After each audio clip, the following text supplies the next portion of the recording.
What's up, motherfuckers? Oh, I hope they didn't get me for swearing. I think it was like 12 seconds. Jay, are you in there?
Afraid of what? Afraid of what? Us fighters, if we're afraid of somebody, it gotta be somebody hitting us and hurt us. Like, he don't have no offense. Everything is defense. That's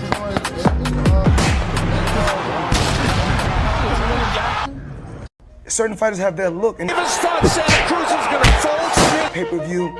That pay-per-view attraction, that pay-per-view. Throwing that right hook, and I had that same look. Hank Davis is a star. You worry about taking out your company? Yeah, I worry about getting my money and getting out of it. Right now. But I got somebody I want to call out after this fight.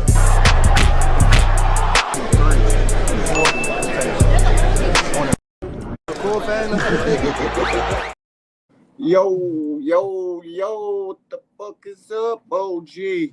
What's happening, people? Welcome to another pop-up edition of the Angry White Man. I'm the Angry White Man. That's my player partner, William Old School, the Triple OG. What's happening with you, bro? None.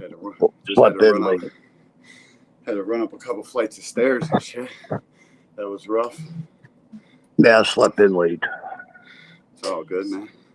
This wasn't planned. I just saw YouTube playing funny with the watch hours, so I figured no better time than now than to start talking a little bit of ish. I didn't stream on X this time neither because I was trying to get people to come here and watch for a little bit. Say what's up to the people. Tim Layton, Angry White Man right there, AWM. Salutations, bro. All things my dog. What's up, bro? Appreciate you. Smash the like button, and if you're a real one, I'll see y'all in the Cash App. That's just the truth. Let me get these banners up real quick. All right, got it. Go back to the comments. I know everybody at work listening. Appreciate y'all that are going to come and add to the conversations. Cal, Cool It. Salutations, OG. Appreciate you, bro. You already know what it is. King B. Family, what's up, bro? Appreciate you. Jay Will. That beginning beat is fire. Yeah, that's JBT Horry made that joint. Or was it him? I think it was my boy. Actually, it was one of my boys made that joint. I ain't grab it off no cap cutter, none of that. Appreciate you, dog. Thanks, Jay Will. J Boxing, Facts Over Feeling Podcast. Salutations, family. Appreciate you. Naeem the Dream. What's happening, champ? Been a minute. The only dream that matters around here. Appreciate you, dog. KB, just do. Salutations, my boy. Zach B. Salutations, bro. That's it. Yeah, that's it. Well, some interesting. I gotta take this corny ass sweater off. This is what happens when you try to get fashionable off of TikTok. They send you a fucking quilt that has been sewn into a sweater. It's fucking ridiculous, bro. Hold up. Let me take this joint off. It's too fucking hot. Ooh, I got a beautiful plant hanging up back there. Oh, hell yeah. What y'all talking about? Fuck is y'all talking about? That's the angry white man shit right there. Angry white man shit. What's up? Only dream that matters over here. Element boy, you hate the Haney's. Hey, listen, it's about to get real for your fucking boy. He's been caught lying all over the fucking place. Hey, the haters in the building. What's up, you goofy little salutations, goof troop? When is Tank going to fight an A-level fighter? What the fuck are you talking about? What are you talking about? There's only one or two guys that he hasn't fought, and we're going to remind you that those two guys haven't fought him either. Or three guys. We'll push Loma's old ass in there too. Them guys, they haven't fought him neither. So what the fuck are you talking about, goofy? I need one of those shirts too, no doubt, KB. I'll just text you after the show and shit. I'm about to get a whole bunch of them Tommy made. Dokes, go get your kitty stroked. Yeah, he's a goofy. Shout out to Tommy though. We appreciate the haters too, man. You could type your ass off in here. Just don't get personal with the shit, or you're out of here. And I don't know how much you care about that, but yo, KB, I'll text you after the show. We'll get it linked up. I'm about to have my boy make these joints for cheap, but we do got the link to JBT merch. I bought this shirt off the link, and I got a hoodie off the link too. It just took a while to get here, but I think it was just an order thing. But you can still order them. It's a little expensive, but they're $20 a piece from the link. But I'm about to have my boy make these. Salutations. Damn, I'm out of breath, bro. Ashley's Corner. Appreciate you. Female fight fans are my favorite. They got some sense. And dang, Father, it's about to get real bad for the Haneys and Victor Conte on this stream. You know what I mean? He says, what's up? He says, what's up to the... What happened here? What? This thing is weird, bro. It won't let me grab some comments. Yeah, I'm waiting for... Listen, I got a laptop. It was supposed to be in yesterday. Now there's a delay on it. I'm like, what the fuck are they talking about? A delay for a laptop?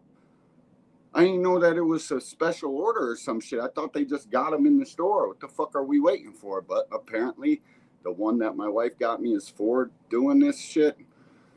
And it takes... I don't know. It's taking them a while to get it back to the store. But what's Jay talking about? Yo, I got y'all. I got a link. It's in my community page, but you got to order that from Teespring. But I'll have these once I get monetized on this shit. We need a couple more hours. I don't know why we got shorted 25 hours, but we did. I had it calculated. We got it enough by like 100 hours. So they really shorted us like 126 because the monetization, it goes in dates. And our last stream was last Friday, and that was our most successful show ever. And they didn't count the hours, but it says on in the studio app that we're 25 hours short, but the calculations I did, it puts us 136 over it. So I don't know. They're saying we're 25 short. So that's why we're here today, and we're gonna get angry. Dre Fonz, what's good, my guy?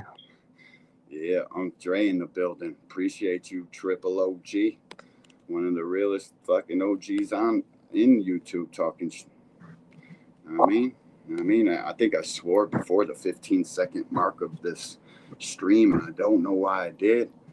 I was trying to like upload the thing for it, and I said a swear word, and I'm sorry, but I'm not sorry. Thomas Hell, what's happening, OG? Yo, we're gonna play a couple clips from this Marcos, and I don't know if you got my text about the bombing and shit. I do want to say, man, prayers go up to the families that were involved in that.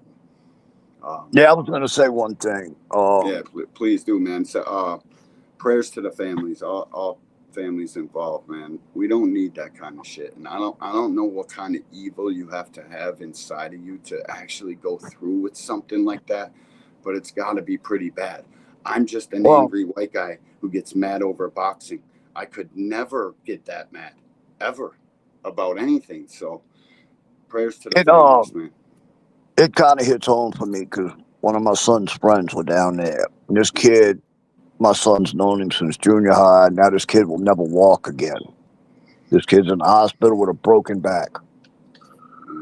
So it does hit home for me. Oh, But it's it's right down the street. absolutely disgusting that we got people in this world that will do something as fucking shitty as that. Oh, it is, man. It's totally disgusting. And shit, it hits home for you because it damn near hits your home. You're 10 miles away, you said. It's Yeah. literally right down the fucking Between street. 8 and 10, but yeah. So But it's where I work every freaking day and all that shit. So wow. So it could have been way worse, man. And I got prayers for your son's friend and all the families involved. So that shit's just wild to me, man. It really is. It really is. Yo, shout out to Savage Bo in the building. Salutations, bro. I hit the button. Shot his ass real quick. Boxing hacker. Oh, shit. I thought you were saying sorry to hear about what we're about to do to Bill Haney. I know you're not sorry about that, but we're going to drop the link right after. So you sit fucking tight, buddy. You sit tight. Salutations to you, boxing hacker, too. Hit the fucking Cash App, all of y'all. Be real ones. Read this down there. They're greatly appreciated. But let's get into this shit, man. The Marcos, shout out to Fight Hub. Great fucking work with Bill Haney. Again, Bill Haney doesn't give no straight answers. He beats around questions, and it's somehow the answers he gives to the questions that are asked, it's fucking bizarre, man. It ends up on some whole other shit, and he talks so much and beats around the bush so much that by the time the fucking interviewer thinks he got an answer, he forgot what the fuck he asked, and then we're on to something else. The guy never answers a question straight with a real fucking answer and takes zero accountability for anything. It's terrible. It's fucking, listen, man, I know one thing's for sure and two things for certain. You got to recognize what you did wrong, and that's the only way you're going to get better in this shit. You need to take some sort of accountability, Mr. Haney. Like, I get it. Ryan cheated. Yay. Fucking ban him for life as far as I'm concerned. But after all of the banning and bullshit and he cheated, at what point do you take accountability for what happened in that ring? Because every interview I've seen you on, you only blame one thing and one thing only. And that's okay. We're going to see. We're going to see. We're going to see what's up. Right? Where is it? I know I labeled one of them. This shit is out of hand. All right, here, I'll play this one. Everything. I look at the complete landscape. And ultimately, as we, start sparring, we start getting ready, then I'll start to negotiate. But, right now, anybody can get it. Devin has one of the best skill sets in the world. I mean, and we believe in him. So there's no one that he can't fight. It's just a matter about what's going to be next, in his court or his course or his pursuit to be on the Mount Rushmore of boxing. Miss Shara, good morning, Queen. Appreciate you in here moderating as always. So the question is, are they going to take the less money? Because they're not getting the same money. But listen, it doesn't even go together, old school. Like, you can't be saying in one breath, anybody can get it, but then I got to wait till he starts sparring and reevaluate the situation. Like, the shit don't go together. Not everybody can get it because clearly you got to wait to see what he looks like when he's sparring. So all these fight rumors of he might have fought this guy or he's coming back, none of that shit was real because Devin hasn't even started sparring yet. So how can anybody get it, but yet you got to wait to see what he looks like? Like, come on, bro. We know the fucking drill. You don't got to be saying you're going to fight King Kong and fucking Godzilla. You're fight back from after what we've seen with Ryan. We know what it is. Real boxing fans will accept it and take whatever fight. We just want you back in the ring. We come on here and talk mad shit. But boxing is better with the Haneys in it. I'll be the first to admit that. It just is. Win, lose, or draw. The guy talks a fucking great game, reminds me of 5 of my closest friends. Real shit. Like, you can't tell me they ain't the same exact people. That's like, I like boxing with the Haneys in it, but you gotta want to come back and fight somebody. Like, you gotta fucking at least get back on the bike and start pedaling again. And all of us real boxing fans, we know it's not going to be a top level guy. And if it is, salutations to that. You got some balls, but you just had a 45% offer from Top Rank that you turned down. That anybody with any sort of common sense that's not a fucking Haney meat gobbler knows it was a good deal. They just do. I got another clip here. First of all, they got to find out how this kid's going to look once he gets hit. Because that damage he took in that ring, dude, that was some bad damage. It was, bro. It was. And listen, you can be the biggest fucking Devin Bill fan in the world. You can't deny that. It's just this, though. This is where his fans are just like Bill Haney, and they'll fucking believe anything he says. He's just capping all the time. Ryan, when he says all what he said about the Ostarine? Ostarine is a banned substance. It is a PED, and whatever reason that he used it, we know that Ostarine helps with speed. It helps with recovery, and even more detrimental to an opponent is that it helps with power, and he has power. So to enhance the power and to use Ostarine, he definitely had an advantage. William, Something that. Come on, bro. Come on, William. Ostarine is not a fucking magic substance that when he takes it, he's all of a sudden going to have faster hands and more power. It don't work like that, dude. And you being somebody that's fucking cheated by the shit, I expect you, of all people, to do the fucking research on it. To know if it's fucking helping with speed, power, recovery, and all this bullshit. It's the only reason a fighter would take that shit is for weight cutting. It helps you keep muscle while you're shedding fat. And all these weight cutting scientists nowadays in fucking boxing and goofies in the comment section that know all this shit about fucking weight cutting. You're taking it for such a little bit of fucking time that it can't help any sort of fucking anything. You're not cutting fat. You're shedding water. Only time Ostarine helps you is if you have large fucking quantities of it for very long periods of time. That shit he just said, super cap. Just like some more fucking cap I got loaded ready to play. Go ahead, William. It's crazy, bro.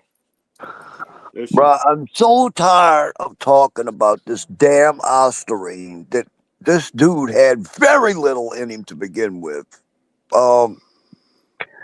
Really. This kid, when you look at Ryan in the Devin fight, and then you look at Ryan in the Tank fight, if you can't see the damn difference, something's wrong with you. You need to go get some glasses. Because the Ryan, I guarantee you, if you ask Tank, which would you rather fight? The Ryan that you fought or the Ryan that Devin fought? Bet your ass Tank would say, oh, give me the Ryan that fought Devin any day of the week. Facts, bro. Facts. You know? Yep. This kid had no cardio. He couldn't sustain a freaking onslaught of punches. None of that shit. None of it. Like, man, if Ostarine turns you into a super fucking fighter, like they're basically claiming it does, every last one of these guys would be fucking taking it. And we don't even know, like, this stream's gonna get real interesting the more we go. Here's another little bit of cap from old William here. Where is it? Right here? All that. Let's talk about new players that's in the game. Let's talk. That ain't it. That ain't it right here. As a promoter, you have our team.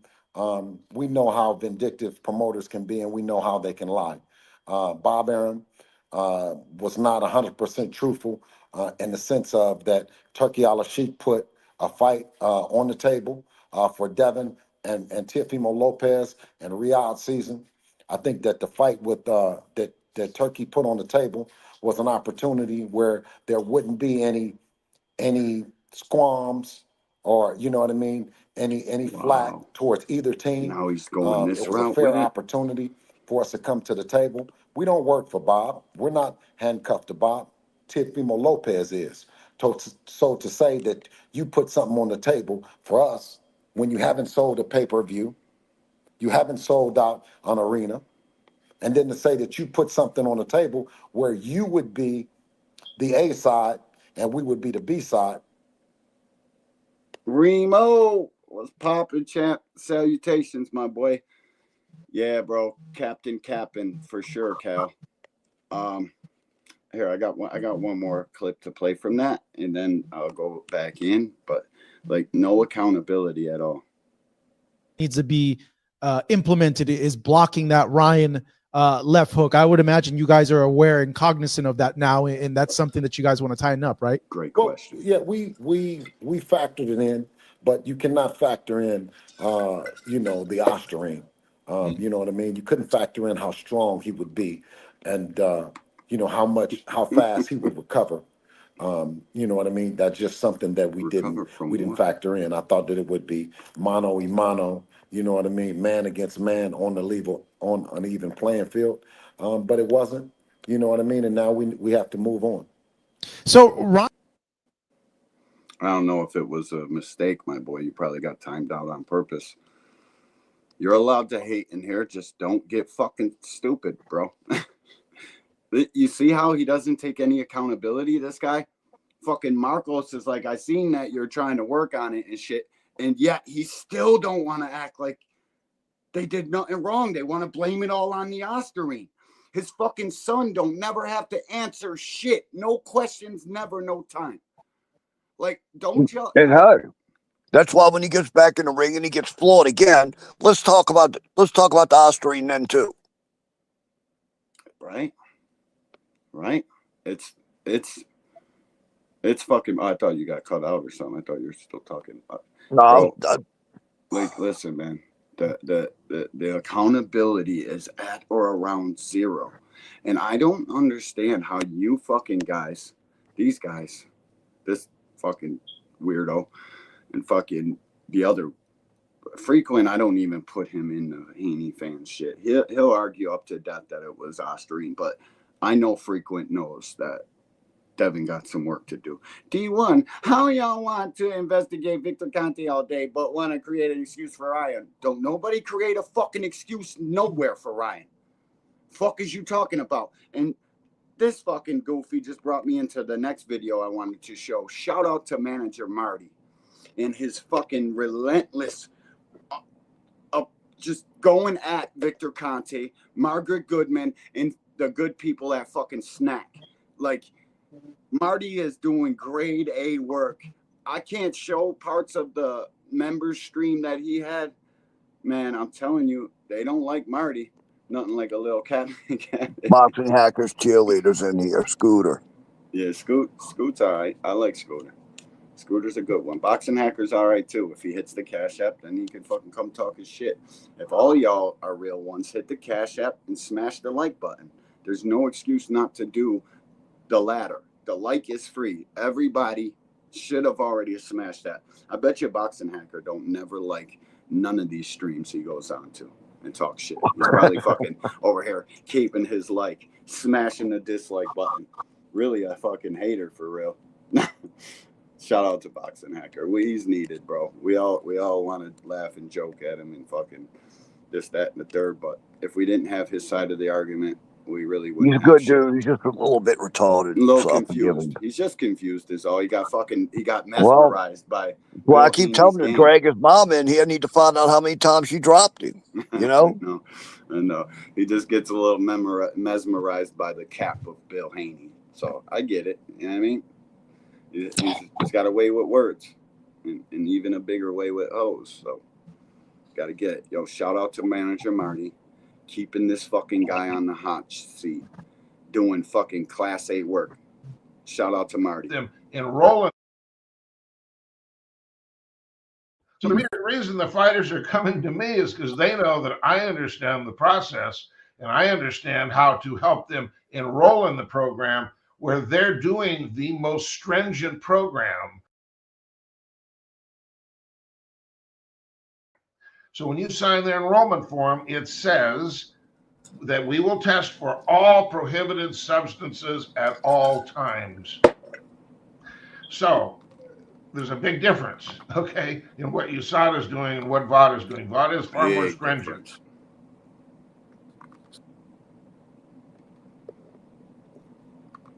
So back to my original question. When we talked about the frequency, and we talked once every 10 days, and of course the frequency has to be more than that. Stringent. And the number of tests that are being performed goes into the word you ask about, stringent. Stringent, right? And Yeah. we talked about VADA actually saying on their website 8 weeks standard wise. I'm going to use your term standard wise. 8 weeks prior. So It's like a sticker on a car in the window. Right. When you go up and they say, well, here's the standard for this Right. car, but Right. we've got all these Stop extra using things. BFTBs We're going to 12 arguments. weeks. Therefore, it's going to cost you more money. Right. So now that we have established that, where let's say 8 weeks prior is the standard. Hold up. I got one more clip to play. Shout out to Tinky Winky. I think fucking people with your screen names is bizarre, bro. Tinky Winky, welcome to the Angry White Man. You're probably that's kind of troll vibes you're giving me there though, bro. But if you're not a troll, you hang out long enough, you get a wrench, man. Shout out to you, Tinky Winky. Shout out to my boy Marquis, AMC FSG. Salutations, my boy. And Tommy Dokes, you'll even get a wrench too. You keep coming in here being a hater, do what you do. Just don't get personal, bro. And Well, I changed the damn picture. Who, you did? No. That's what Tommy Dokes does? Yeah. You changed your picture? No, I'm talking about the dude with the cat. Well, I don't know, bro. Hold up. Here's the second part of this. Negotiations, it can go 10 to 12 weeks. And then, of course, everybody would know that because payments have to be issued. And then you're saying stringent, which is the frequency and once every 10. When we hear all of these numbers as just fans of the sport of boxing, this doesn't sound random. Definitely to me, it doesn't sound like it's random because they're telling you 8 weeks prior to a bout, you're going to be tested. You use the word stringent. Let me finish real quick, Vic. You use the word stringent, but we also have you educating us. In 2011, I wrote the tape back and you heard yourself speaking on it, and you said you stand by it, and even today, where someone can use EPO and manipulate this whole system that we're talking about. How is that random or at least unannounced? I would say that it's better than no testing. Shout out to fucking Mr. Hacker too, with the 10 on the Cash App. So there's a word that's been floating around here on this podcast, and it's been floating around on Twitter, or X, formerly known as Twitter, and that is the word that's always mentioned, not by you, Margaret, but by other people who promote. Back to back. Bro, I was my dog. Thanks for the Cash App, homie. I was broke like a wild bet. Now I'm up all of a sudden. Shout out to fucking Boxing Hacker, being a real one, throwing 10 in the Cash App. I was broke a while back. Now I'm up all of a sudden. Appreciate you. I got one more clip to play about this from manager Marty, Margaret Goodman, Victor Conte shit. Now, y'all were paying attention to the first two clips, right? Because it's important. I might have to replay them for your asses. Hold up. Testing means stringent, or stringent means once every 10 days. Can you confirm what the stringent testing and VADA testing means, stringent? Gosh, I don't know. I've never heard anything mentioned in that regard. Basically, sometimes we'll test someone 2 days in a row. It just depends on the program for that specific athlete. Usually what happens is the promotional entity will give us a budget.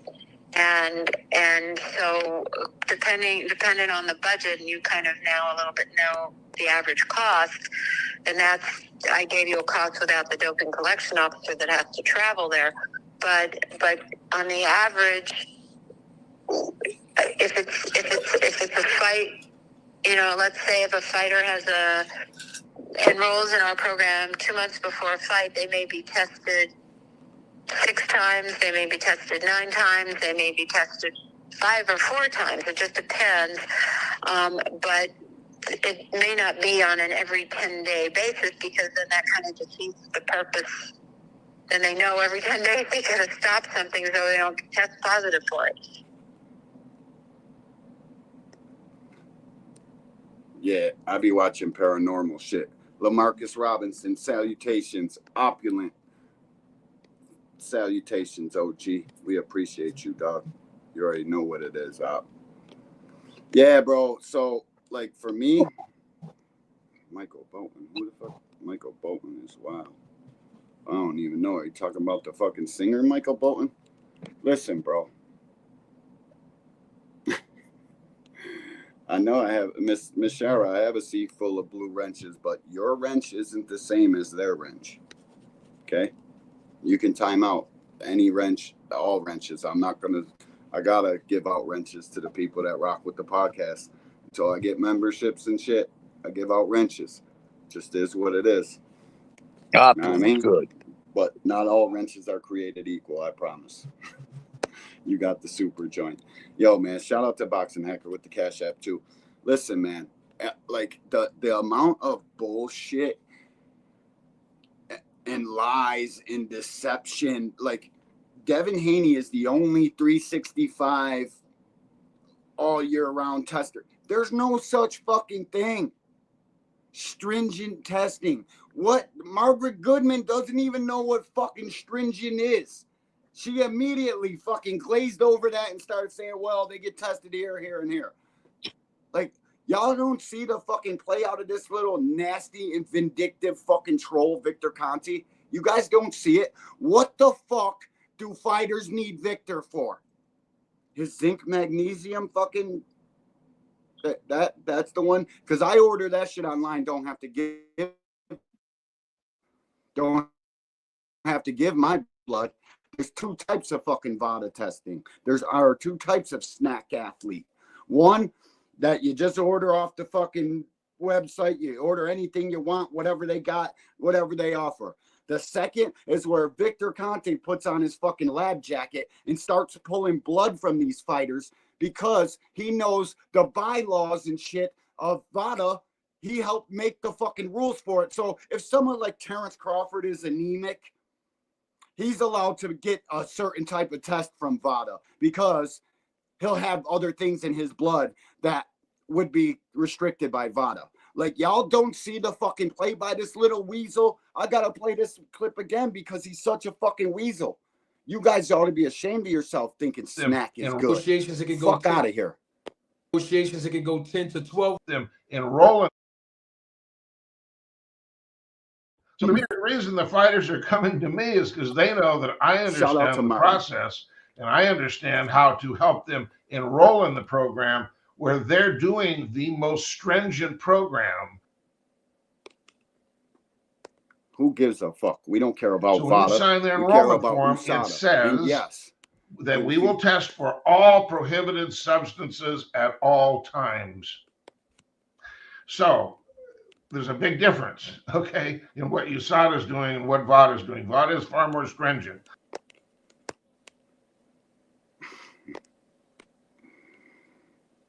So back to my original question.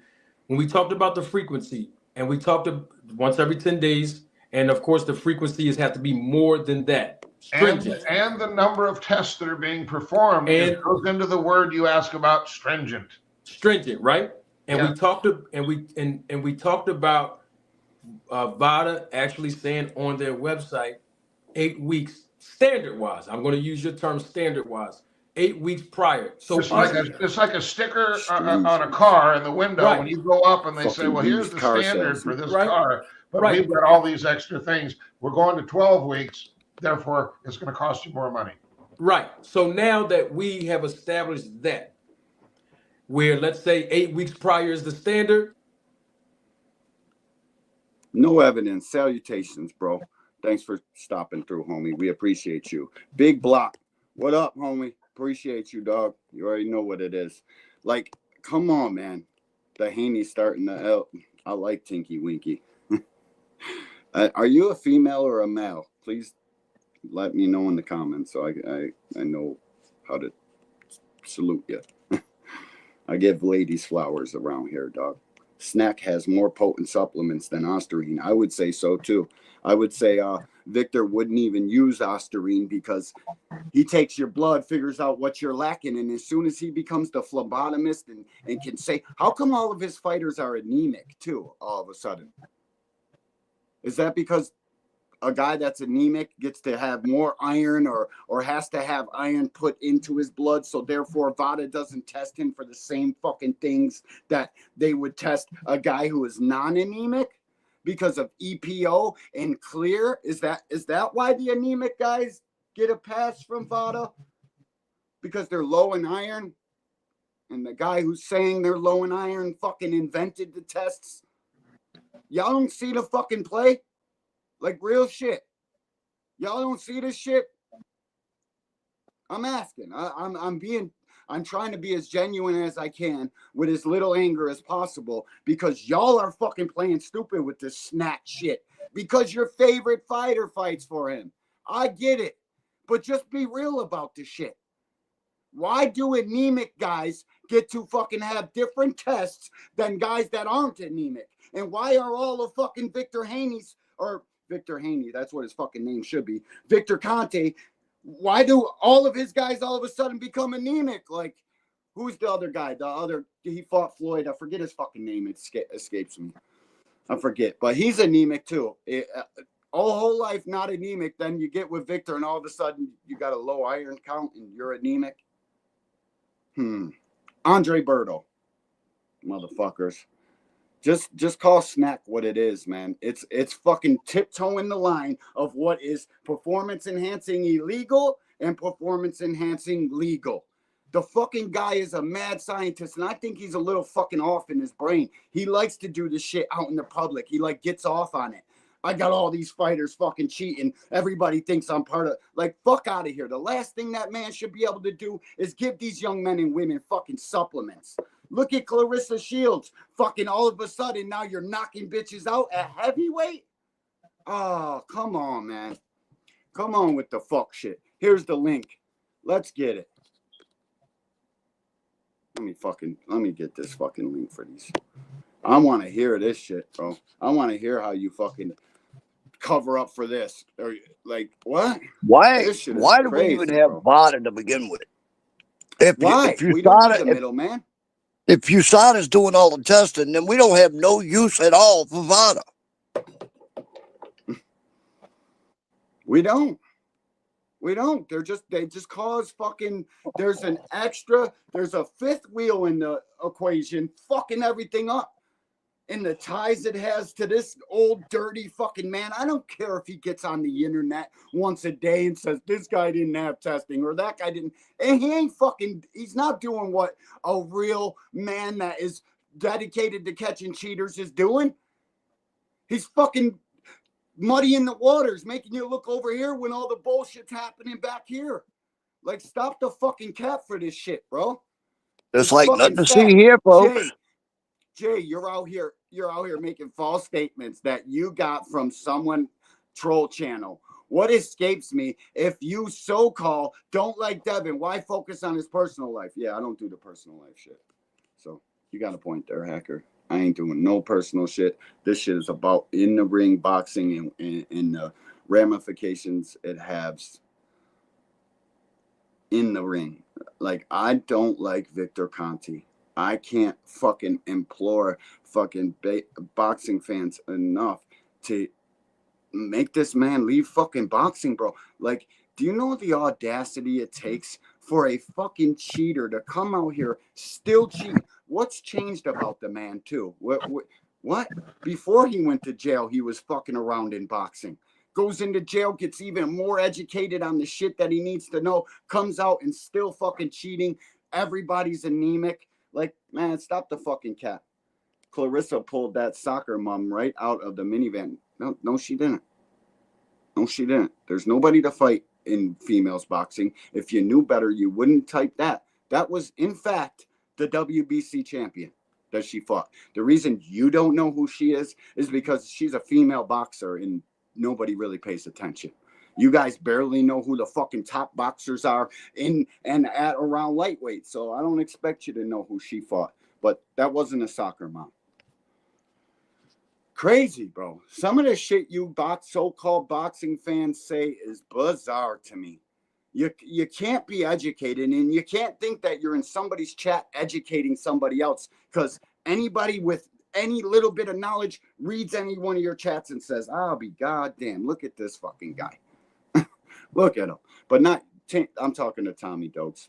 Shout out to you, though, Tommy. Yo, Tinky Winky. Yo, I saw that Shields heavyweight fight. That girl totally took a dive. It was terrible. Oh, my God. Better luck next chat, Tinky. Better luck. Always have me shaking my head with what people say. Yules. I don't even, am I saying that right? Yules out. Yules out. Yules out. Shout out to you. Just look on here. Lena said, dude, are you over 18? Because you shouldn't have got this notification if you're not. My shit rated R, and we don't know what the fuck you talking about, Yules out. We don't even know what the fuck your name says, truth be told. I don't talk about Tank's personal life. I talk about boxing. That's you, Jay. Oh, you and Jay are going back and forth. Have at it, boys. Both y'all can click the link, and we can get it in real time, in real words, for the fucking crowd to see. Calculate their emotions are on stage. Facts, bro. Listen, when you're getting drugged like Devin Haney is, there's only one way to be about it, man. And truth be told, I can't stand seeing the personal shit. Like, shout out to you if that's what you do. And I understand some, like H Money, salutations, my boy. I understand what his channel is, and that's what that's all about. But I can't do that shit here. I can't do the personal shit. I can't. You know what kind of live stream I could have queued up to go in on Devin Haney, Young Thug, and all that shit, bro? I could have probably had one of the most epic live streams out there. Taz Angel, we know what she is, bro. We just don't do that on here. Yules, am I saying your name right? Yules out. Yules out. Fucking A. Raina. Good morning, Raina. Raina. Thank you for stopping through to the AWM. We appreciate you. D1, he got mad because I called Devin a fucking simp. Yeah, well, he's trending in that direction for sure. The simp direction. She's freaky. I'm sure she is. Young Thug's a thug though. He had about 20 other hoes coming to the jailhouse singing that same tune. Talking about I love you. Ray Davis, what's up? Happy New Year, champ. Appreciate you, dog. You already know what it is. I got the link in there if y'all want to come up and give your 12 cents, because I know it's way more than two. Bud catching strays, anemics catching. Listen to me. It's not about Bud Crawford. It's not about anemics. It's not about Andre Berto. It's about the fucking guy who is not a phlebotomist, who is not qualified in any fucking way to take your blood and diagnose you as anemic so you can get around certain parts of the VADA test. I swear to fucking God, you don't pay attention, my boy. Or you just choose not to because you've been fighting one side of the arguments fight so long that now you can't. You have to, you'll look fucking bad if you changed up right now. And salute to you though, Frequent. We need you. Real Present Talk with Tommy, my fucking dog. Everybody that sees this account on the screen right now, bro, if you want to hear a real one talk, go tap into my boy's YouTube channel. He's part of the JBT. He's going to be a part of the lineup, a fixture in the lineup 2025. My boy has some of the best stories to tell and storytelling skills there is. Once he gets comfortable with this shit, go tap in with Real Prison Talk with Tommy. Salutations, my boy. That's my real family right there. He's emotional like the fight. Y'all are cutting up today. LaMarcus, morning, dog. Planet 619 in the building. Appreciate you, dog. VADA is the only agency that actually catches boxers. And listen, they are, because they're the only one taking piss. Like Berto and Peterson, they got popped while under VADA testing protocols and then went to USADA for testing. No doubt. Fucking facts. And VADA is the only people that catch boxers right now, because the whole play is Victor Conte got the rules written up with Margaret Goodman, and they're fucking putting on a laced front. It looks fantastic.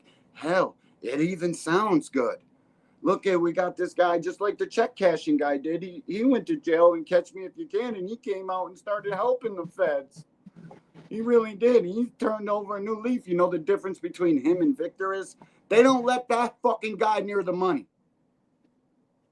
They don't allow him to go work in a fucking bank and catch frauds. They do that shit remotely while they're monitoring this fucking guy, making sure he ain't making no more fraudulent shit.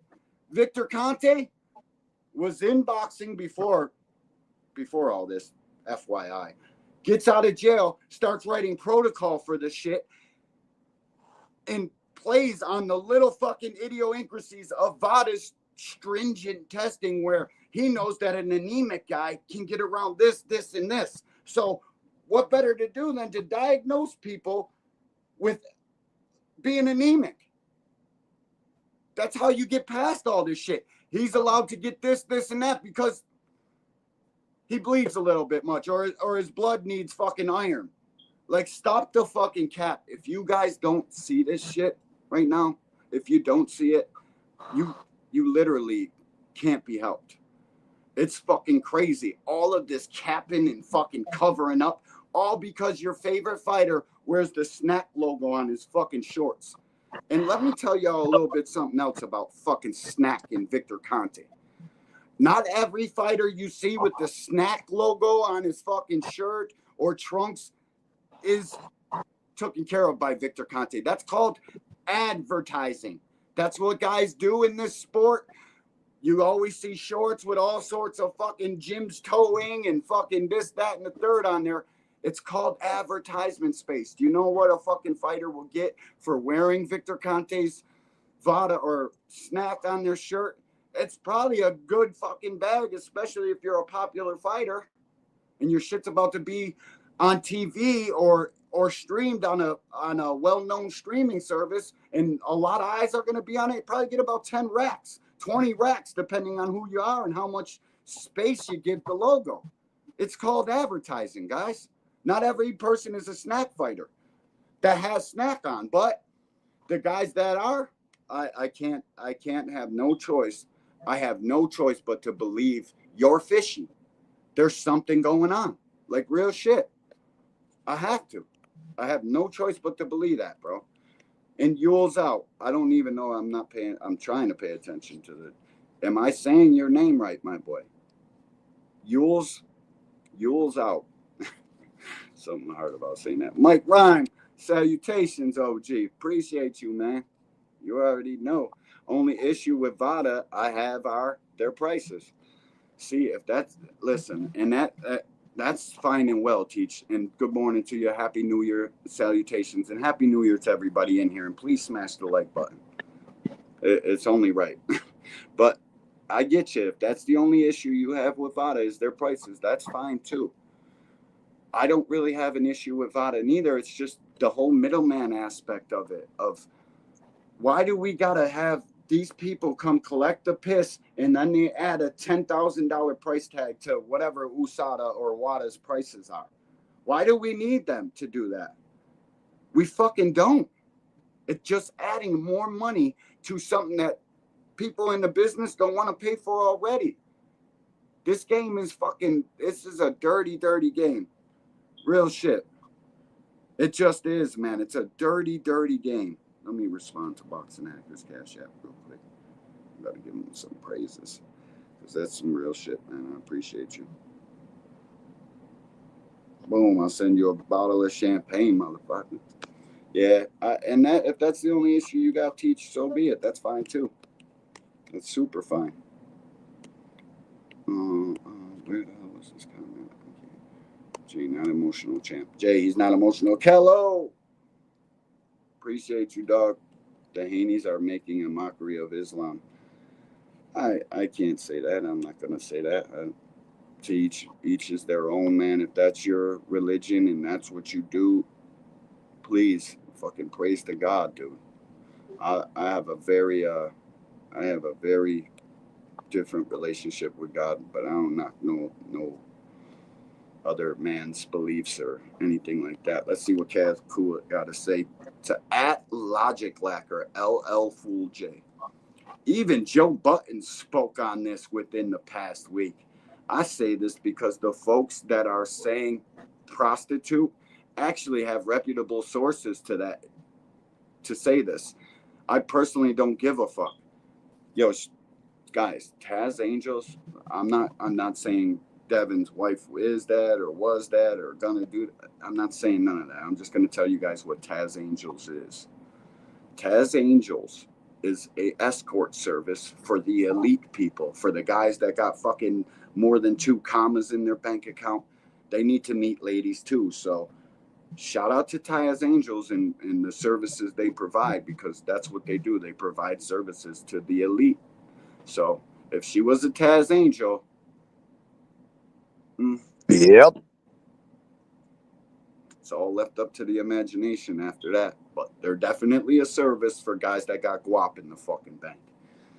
And I mean, in Yules, you got to tell me, shout out to the JBT, of fucking course. Shout out to the Podfather, J Hardcore. Shout out to Rise Podcast. Shout out to Remo, Let's Talk Fashion. By the way, his episode yesterday was super fucking dope. His production quality through the roof. Shout out to Remo and Let's Talk Fashion. Shout out to Kaz, the Triple OG. 2 o'clock, go learn you some shit about boxing, about the history of boxing. 2 o'clock weekdays, and nobody can ever forget my boy KB and Just Do. He gives all these guys their just due. That shit ain't just a name. So you trolls in his chat trying to get my boy to come out of sorts and be less than what fair that to all these guys, less than what he is. Better luck next time. That's really him, bro. KB Just Do. Shout out to him. Shout out to the entire fucking lineup. Prison Talk with Tommy. Shout out to the Casuals. Shout out to Casuals Corner. My boy Ant McQueen, literally one of the only other guys I've ever met online and talked to, and he watches boxing the same way I do for the same things I do. Go watch some shit back in half speed. Like literally, go tap in with Ant in the Casual Corner and go learn you some shit about the actual fundamentals, what's going on inside of the ring. Not all this extra bullshit, Victor Conte, none of that. He's talking about the fights and what goes on inside the ring. So shout out to the entire JBT lineup, man. Appreciate y'all. Real shit. Devin is making a mockery. Tank went Muslim. Bought apartments in Baltimore like the next day. They burned day. What? Do you hear? This is proofreading what you say probably fucking matters. Devin is making a mockery. Question mark. Where's the question mark for? Right? Tank went Muslim, bought apartments in Baltimore, and like the next day, they burned day. Some people say it was purposely done for insurance. Like, what? I don't even know why I took the time to read that shit. Real talk, bro. Yules, am I saying your name right? Yules, we're gonna have to say it. I like this kid though. He's at least keeping the conversation going. How you marry a 305 after 8 months? I don't know, bro. But I'll tell you this, man. Real love, like if you've ever experienced real love, you know that I knew the instant I met my wife. I knew the second. Literally, we locked eyes in a bar. I've been going to that bar to get 40 bags out for 2 years straight. I ain't never seen her before, dude. I went there to give the bartender. I was doing my thing, bro. I locked eyes with my wife, and I knew that second, right then and there, that would be the woman I would marry. So the 8 months, maybe you would know, but I don't think you need 8 months. I think you know sooner than that if it's real. So, you know what I mean? It is what it is. Paid actor for Devin. God, we got Joseph Jackson. Joseph Jackson, shout out to you, man. You're gonna come in here talking some dumb shit, but shout out to you. you. He will. Now that He fraud absolutely will. Fraud going at Clarissa. Who's fraud? Going at Clarissa Shield and Frank on fuck manager Jackie. I know that shit hurts what he be saying because you know it's fucking true. The guy ain't coming up here on YouTube with no fucking cap whatsoever. I know it hurts, Dank. This shit's kind of crazy. It's gonna hurt. I like Tinky Winky. The last thing I wanted to hear is prison stories. Leave that negativity behind. Well, hey, you don't have to even comment about it. That's my fucking dog. Now you get timed out for 10 seconds. Hit Tinky Winky for 10, please. Thank you. You can't do that. You know what I mean? You just can't. Akello, did I say what's up? If I didn't, what's up again, bro? And if I did, salutations, my boy. Put that pure hearsay. Pulent? Are you talking to opulent? That's pure hearsay. No actual evidence. But my real question is, why y'all worried about it? What? Why y'all worried about what? His fucking love life? Yeah, I'll learn about prison if that time comes. Well, hey, we hope you don't, man. We hope you don't, but that's my boy. And I love to hear real ones tell story about real fucking things they went through, real life. Y'all don't need to like it. And especially Tinky Winky and Tommy Dokes, I don't think you're hurting his feelings. I think you might need 10 seconds. And neither one of y'all will ever want to see prison. Nah, hell no. Don't nobody want to see prison, bro. But it's people are getting paid out here to tell their fucking story. So I'd be telling mine too. Shout out to Tommy, man. Fuck what these dudes talking about. No evidence laughing my ass off on YouTube from 2013 of her being advertised hacker. Yeah, listen, guys. VADA is with Snack. No, I'm not saying that. But Victor Conte helped write the fucking book on VADA and knows how to get around their stringent testing. You fucking Devin Haney fans play dumb. You fucking act dumb. You play stupid. It's crazy to me. And I know why. Because I got fucking sense. And I can tell why you guys are acting like you don't see something or you want to believe this part of it. It's because your favorite fucking fighter's involved. And only that. That is the only fucking reason. I'm going to give this link out one more time. If y'all want to come up here and chop it up. If not, that's all good too. Hacker needs one in the dome. He making our people. That's what I'm talking about. Hacker, whatever. Beetlejuice. This shit is funny. Okay. Why you Pulent is harder to type than op. Or just type the whole word if you're going to type Pulent. Probably confusing the guy in the chat. Like, look at this fucking dude. Want to talk to me, but don't even fucking say my name right. Yeah. I believe it's not. Oh, I think he keeps saying the same shit. Where did he get that information from? We don't care about that fucking information, bro. Boxing Hacker's like a pinata in the chat. He is, bro. He is, but you know what? He does it and he keeps coming back. So we need both sides of the argument, guys. We just do. It's not anything else other than we got to argue on these fucking live streams to make them enjoyable. And if you don't like arguing, stay in the JBT. Jay Hardcore got something for you. Just don't really do the arguing. He's just here to give people their shit. So if you don't want to watch arguing, you found the right place, just not during this live stream. Stay with the JBT. We got you. Isn't Earl clean? I don't listen. If Earl is in VADA, he should fucking leave VADA. I don't trust VADA. I don't trust anything about them. I don't trust Victor Conte. And that's why I don't trust VADA, because I know Victor Conte can get the fuck around that shit.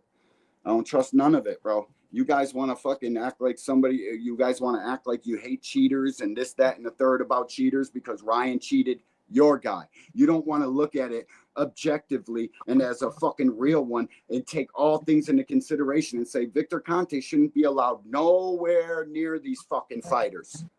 They just shouldn't be. It is what it is, bro.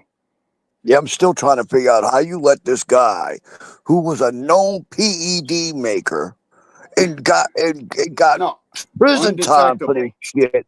How do you let this dude back in boxing, a combat sport, to supply supplements to fighters? Make that shit make sense. They can't, bro. They fucking can't. They cannot. And it just is what it is, bro. They can't make sense of it. And I never thought I would say this ever in life, but Tommy, I agree with you. Tommy Dope, my big dog hater. I love the haters though. You guys really push the conversation and make it what it is, man. So I appreciate you. Thomas Victor Morris, shouldn't. that's what I'm saying, my guy. doubt. Andy Cruz. Let me finish reading this. I'll get to that one. Victor shouldn't be allowed to work with any athletes, and he's not. The only athletes he's allowed to work with are boxers, and that's it. But Snack isn't some special sauce when fighters. I know that. Listen, I'm not saying Snack is fucking the end all be all, because PEDs, all of them are on it. It's just which ones help more and which ones are illegal and which ones aren't.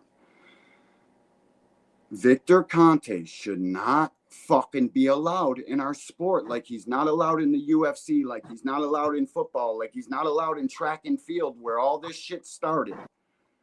Like, we got to do better as a fucking sport. Why are we letting this fucking cheater who has been tried, convicted, all that shit? Why are we allowing him to be in our fucking sport? You guys care so much about the cheating. Why is he allowed here? Someone's got to tell me that. Why? Damn, I am way behind on these comments. Holy shit, I'm scrolling. I just scrolled 3 whole fucking pages of... Dude, I do that all the time. I'm thinking I'm catching the fresh comments, and I'll be way back. Bro, I'm not sparring you. I'm not sparing you. If you're looking sparring, go to your local gym, not on the internet. I hope you're not talking to me. I'm about to get timed out for that goofy shit. Believe. All right, he's fixing the correct. Man, shout out to the fucking Cash App. No doubt, Unc. Hold up. I missed Unc Dre's fucking Cash App. I'm over here ranting and raving. They ain't got no time for the real ones that send Cash Apps. Shout out to my boy, Unc Dre's Finest.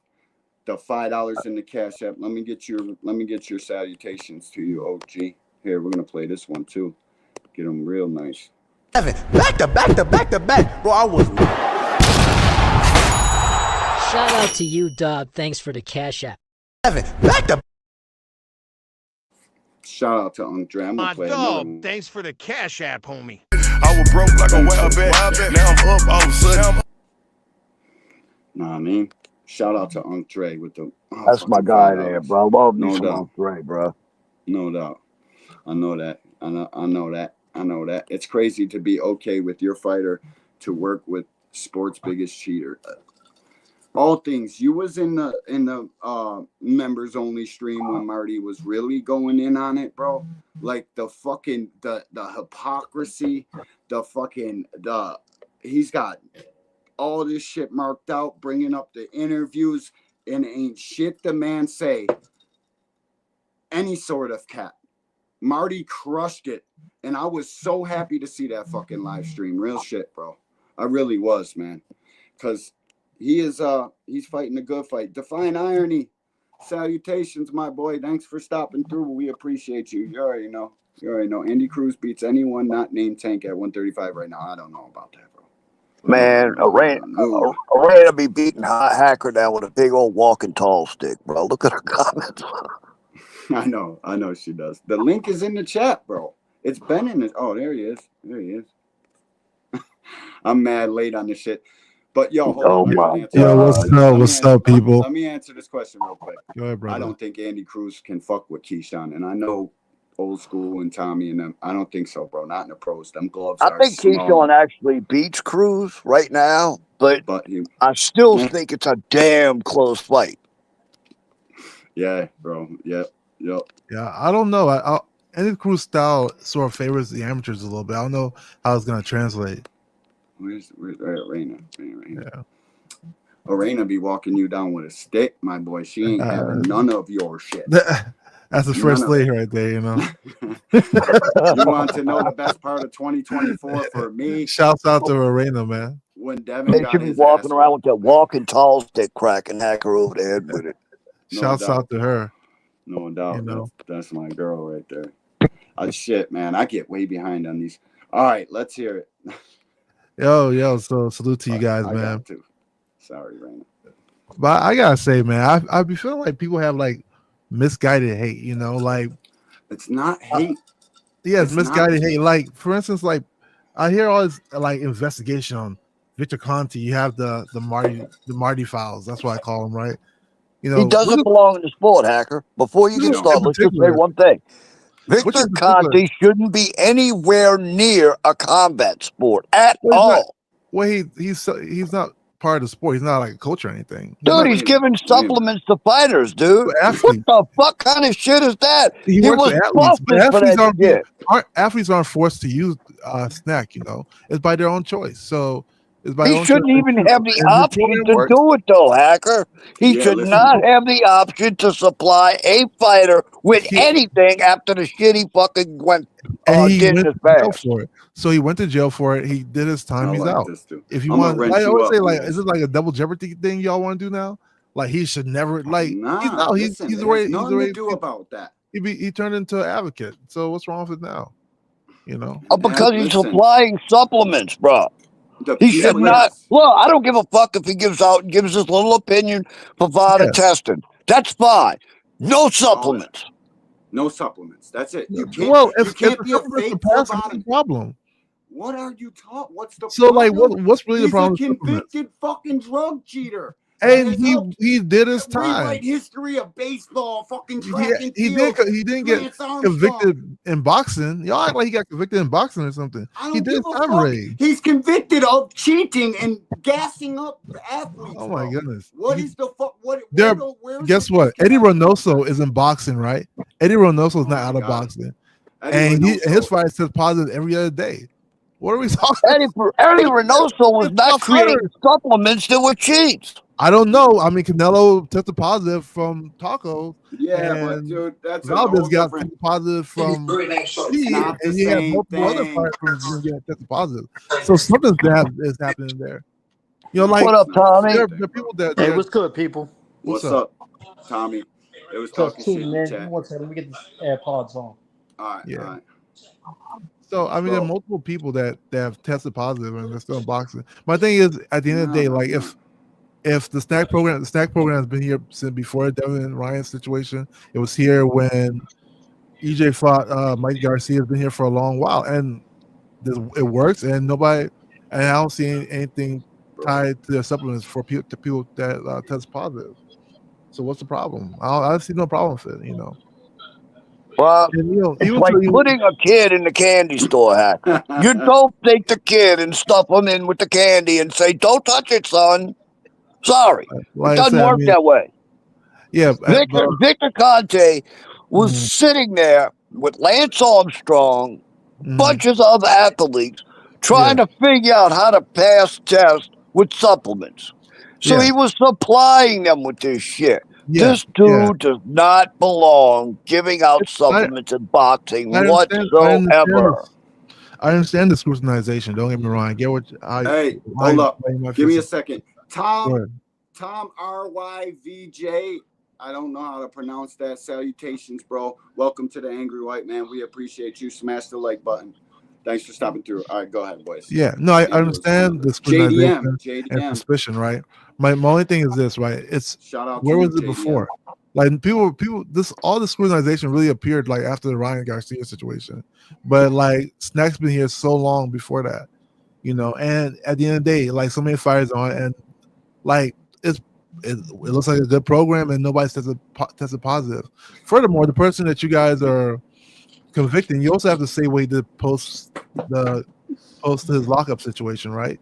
He's been an advocate for clean boxing for a minute. Hacker, let me tell you something. Yeah. This just didn't start with me. Ever since I heard Victor Conte came back and was supplying supplements to fighters, I've been bitching. So this ain't nothing new. So when did you start bitching? What fight did you start bitching at? Oh God, I don't know. A couple of years ago when I heard about this shit. Mikey Garcia, probably maybe even before Mikey Garcia. As soon as I knew Victor Conte was in Snack.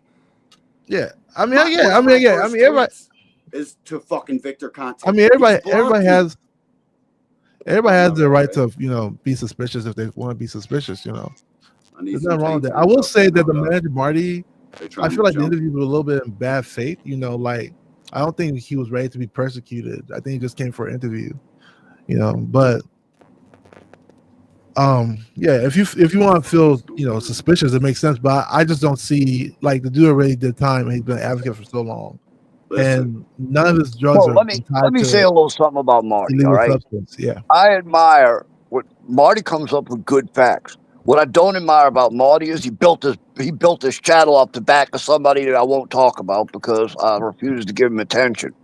Because he's a liar. It's Not so they're Marty, not the really guy he facts, built. right? He begs the question. You know what they call begging the question? Like, we need answers. Like, it's like creating speculation, you know? No, Like it's I not used to ask creating. Marty, He so like tells you what question exactly what what he question are needs you really answers trying to for. ask? Right? He tells you the fucking facts of what the fuck he came up. Yeah, no, it's not. It begs the question. None of that. It begs the It's not no question. begging the fucking So question. okay, if you We believe need not, answers is what the fuck are you doing? then you That's ask him just what do we need I'm answers asking you. for? What answer to what questions are we I trying to hope he's answer? listening so he can tap Yeah, no, in. I really me and do. Mario always talk. I'll talk to Mario. Yeah, I know you will. yeah. I know you There's will. no problem. I have no beef with the brother. Brother's a good. He's a cool dude, man. But I will say Greg, that he does beg the question versus Tom, this is telling the a type fact. of shit I'm talking about. When you come in the chat and you say shit like this, that's how you get wrenched up. Love and appreciation to you too, Tom. Thanks, bro. Yeah. So when you say we need answers, that's begging the question, right? Well, what's the question? You know, The it's not. question is why. Yeah, it's not a fact. That's not a fact. We need answers. It's not a fact whatsoever. Just I'm not saying that yeah, that's you're a just fact. The asking. shit that he presents and tells you what it is and what he fucking wants to know the answer to. Yeah. That's the facts of it. That's where the facts come in of what So what he's was the asking. fact then? That What are we you need talking answers about? to something. What we need Listen, answers to, you know? Yeah, you play. No, I always super ask Marty. dumb. I You play asked him before that. I said, what are we dumb. trying to answer here? Are we trying to say like Well, he no, did what something Hacker illegal? tries to do is walk you around the Ray block Davis, about what up with you, 15 champ? times till you forget what you were talking about. No, I Guys, mean it's important to know these. But, salutations, well, I'll Ray. say this because somebody even told me this yesterday. Somebody was like, "Oh, Crawford's gonna fight." I just don't know. I try to be nice about it. I try to fucking want to fucking let people talk, but you just keep talking when I'm my like bad, brother. Ray Go ahead, my Davis. bad. Salute. You hear me? Yeah, salute. Yeah. Sorry about that. D1. Listen, no, it's all good. It's all good. Your audio dropped down a little bit. Did it? All right, Hacker, shut up. No, yeah, D1. I didn't hear you say anything. I know you didn't because you didn't want to. Because you were too busy talking. Now hush, That's Hacker. too. Let's let the Ray go. Salute to you, Ray. What's up, brother? going on? What's going What's up, on, man? gentlemen? You know what I mean? I don't know, man. Shit. This is some crazy topics right here. I love it because it's great from the speculation point.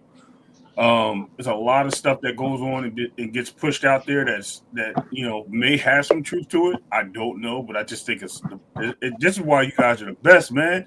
And Hacker, don't you know you don't fight with two angry white men, bro? Like, where you been? We live in America, my brother. Like, come on, man.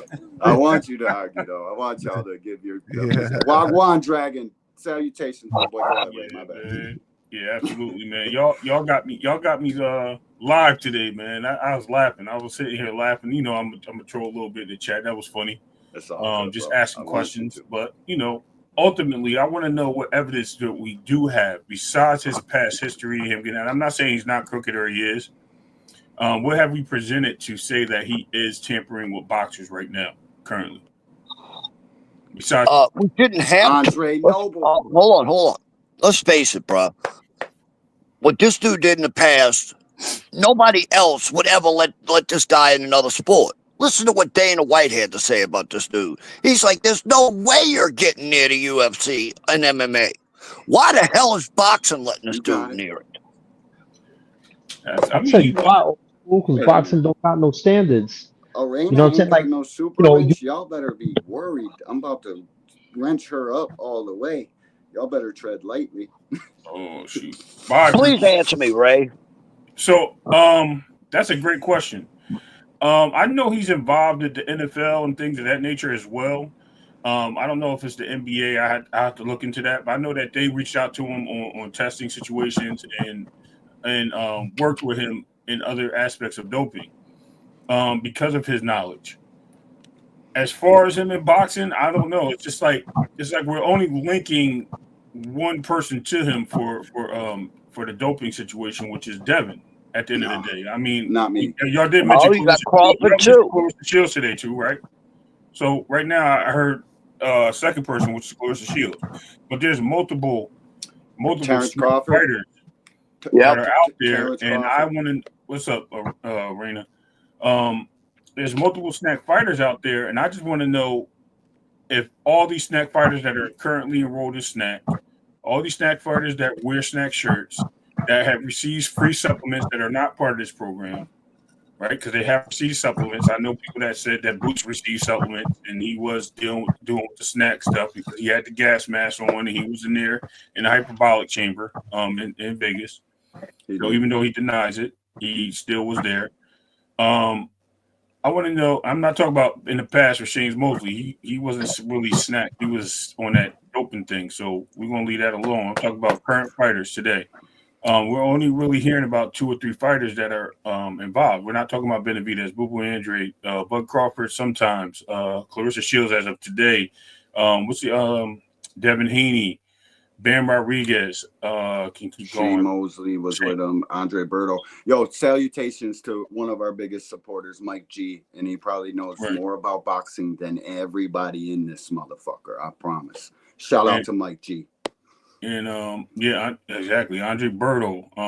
All these guys that were involved with boxing. We have even an extension of VADA itself. I mean, when we talk about VADA and VADA having connections to Victor Conte, then we're talking about a lot of fighters in the PBC. A lot of fighters signed under the WBC banner. They all use this testing facilities for the WBC. They're in a clean boxing program before fights, and some of them annually, which is throughout the year. I just wanted to know where's the evidence linking the 3 fighters that we're talking, or the 2 fighters we're talking about mainly into this, besides what manager Marty had expressed. No doubt, Arena. I thought you were already super wrenched up. My bad. That was my question. Thank you. What do you like? Listen, man, my only thing is I don't give a fuck who fights for Victor Conte and Snack. I don't. Like, all of them need to be treated like they're fucking tiptoeing the line of what's real and what's fake, what's illegal and what's not, because all fighters are on supplements. They all wake up and take I take 23 vitamins and supplements every single morning. One of them is zinc magnesium from the good people at Snack. Shout out. I know their shit works. It's just a conflict of interest to have this fucking troll that has already fucking rewrote baseball, cycling, all track and field, all sorts of athletes of every walk of life have been fucking with this guy. EPO, all the shit that he's done, we can't allow him by boxing to do anything but be on the board with Margaret Goodman to catch cheaters. He can be the guy collecting the piss. He can't be the guy giving them supplements and know when the fucking tests and shit like that out. That's my big beef, man. We're losing the argument because the favorite fighters and this guy did it, maybe not, maybe so. Like all the extra bullshit that goes with it. I can't have Victor in boxing, bro. Yeah, I can't. He could be here, just not giving supplements. No, I understand what you mean now. So basically, if I'm clear, you're saying that he shouldn't be near any sport due to the fact that his history was what it was. Well, he could be there, especially for people that do testing and have ran programs of random testing where he has access to heads up or things of that nature. Yeah, bro. My only pushback to that is, even if I give somebody a heads up, how far in advance do we know that they know that they're going to test these fighters? Are they doing it like within a pop-up session of a day? Are they doing it within 2 weeks, 3 weeks? Are they so that they know we have to mask or flush systems? That's actually really the key question. No, it's not. Like the key question is, I got a good question. This guy giving fucking supplements out to the guys that are peeing in them cups, no matter how random they are, or 10 days, 7 days, who fucking knows? He knows EPO and clear. He knows how to get around whatever test they're testing for. He is a fucking mad scientist. He can't be giving them supplements. Oh, he is a phlebotomist. He thinks he is. He can deal with blood. He takes their blood. I don't see any PhD after his name. I don't see any MMD after his name. He's just Victor Conte. He's a fucking scumbag, and I can't trust him enough to even be thinking, okay, let's say he did turn a leaf. What's to say when a fight's got 100 million on the line and his guy's in that fight that he's not going to fucking juice this guy up to the gills just for that one fight? What's exactly. to say? I mean, what's to say anybody will do that? Yeah, Like, I mean, Okay. we're not screaming So, Oscar, he and can Oscar's catch the fighters have cheaters. tested dirty a lot. But help Okay, those Ray, dogs. let me ask you something. Why do we need somebody else to go to collect piss and blood if USADA's the one testing it? Why is VADA even there? I don't know, bro. That's another great point. I That don't somebody know. needs to have the security of the sample, right? And I guess they agreed to that. I don't know. I'm I not don't sure. Hand after I hand don't after want hand people it's to going think. through, bro. You Yeah. realize that, right? Yes. Well, There's more so room you for have error. to. Your argument's really with USADA, not VADA, because you're saying to USADA. No.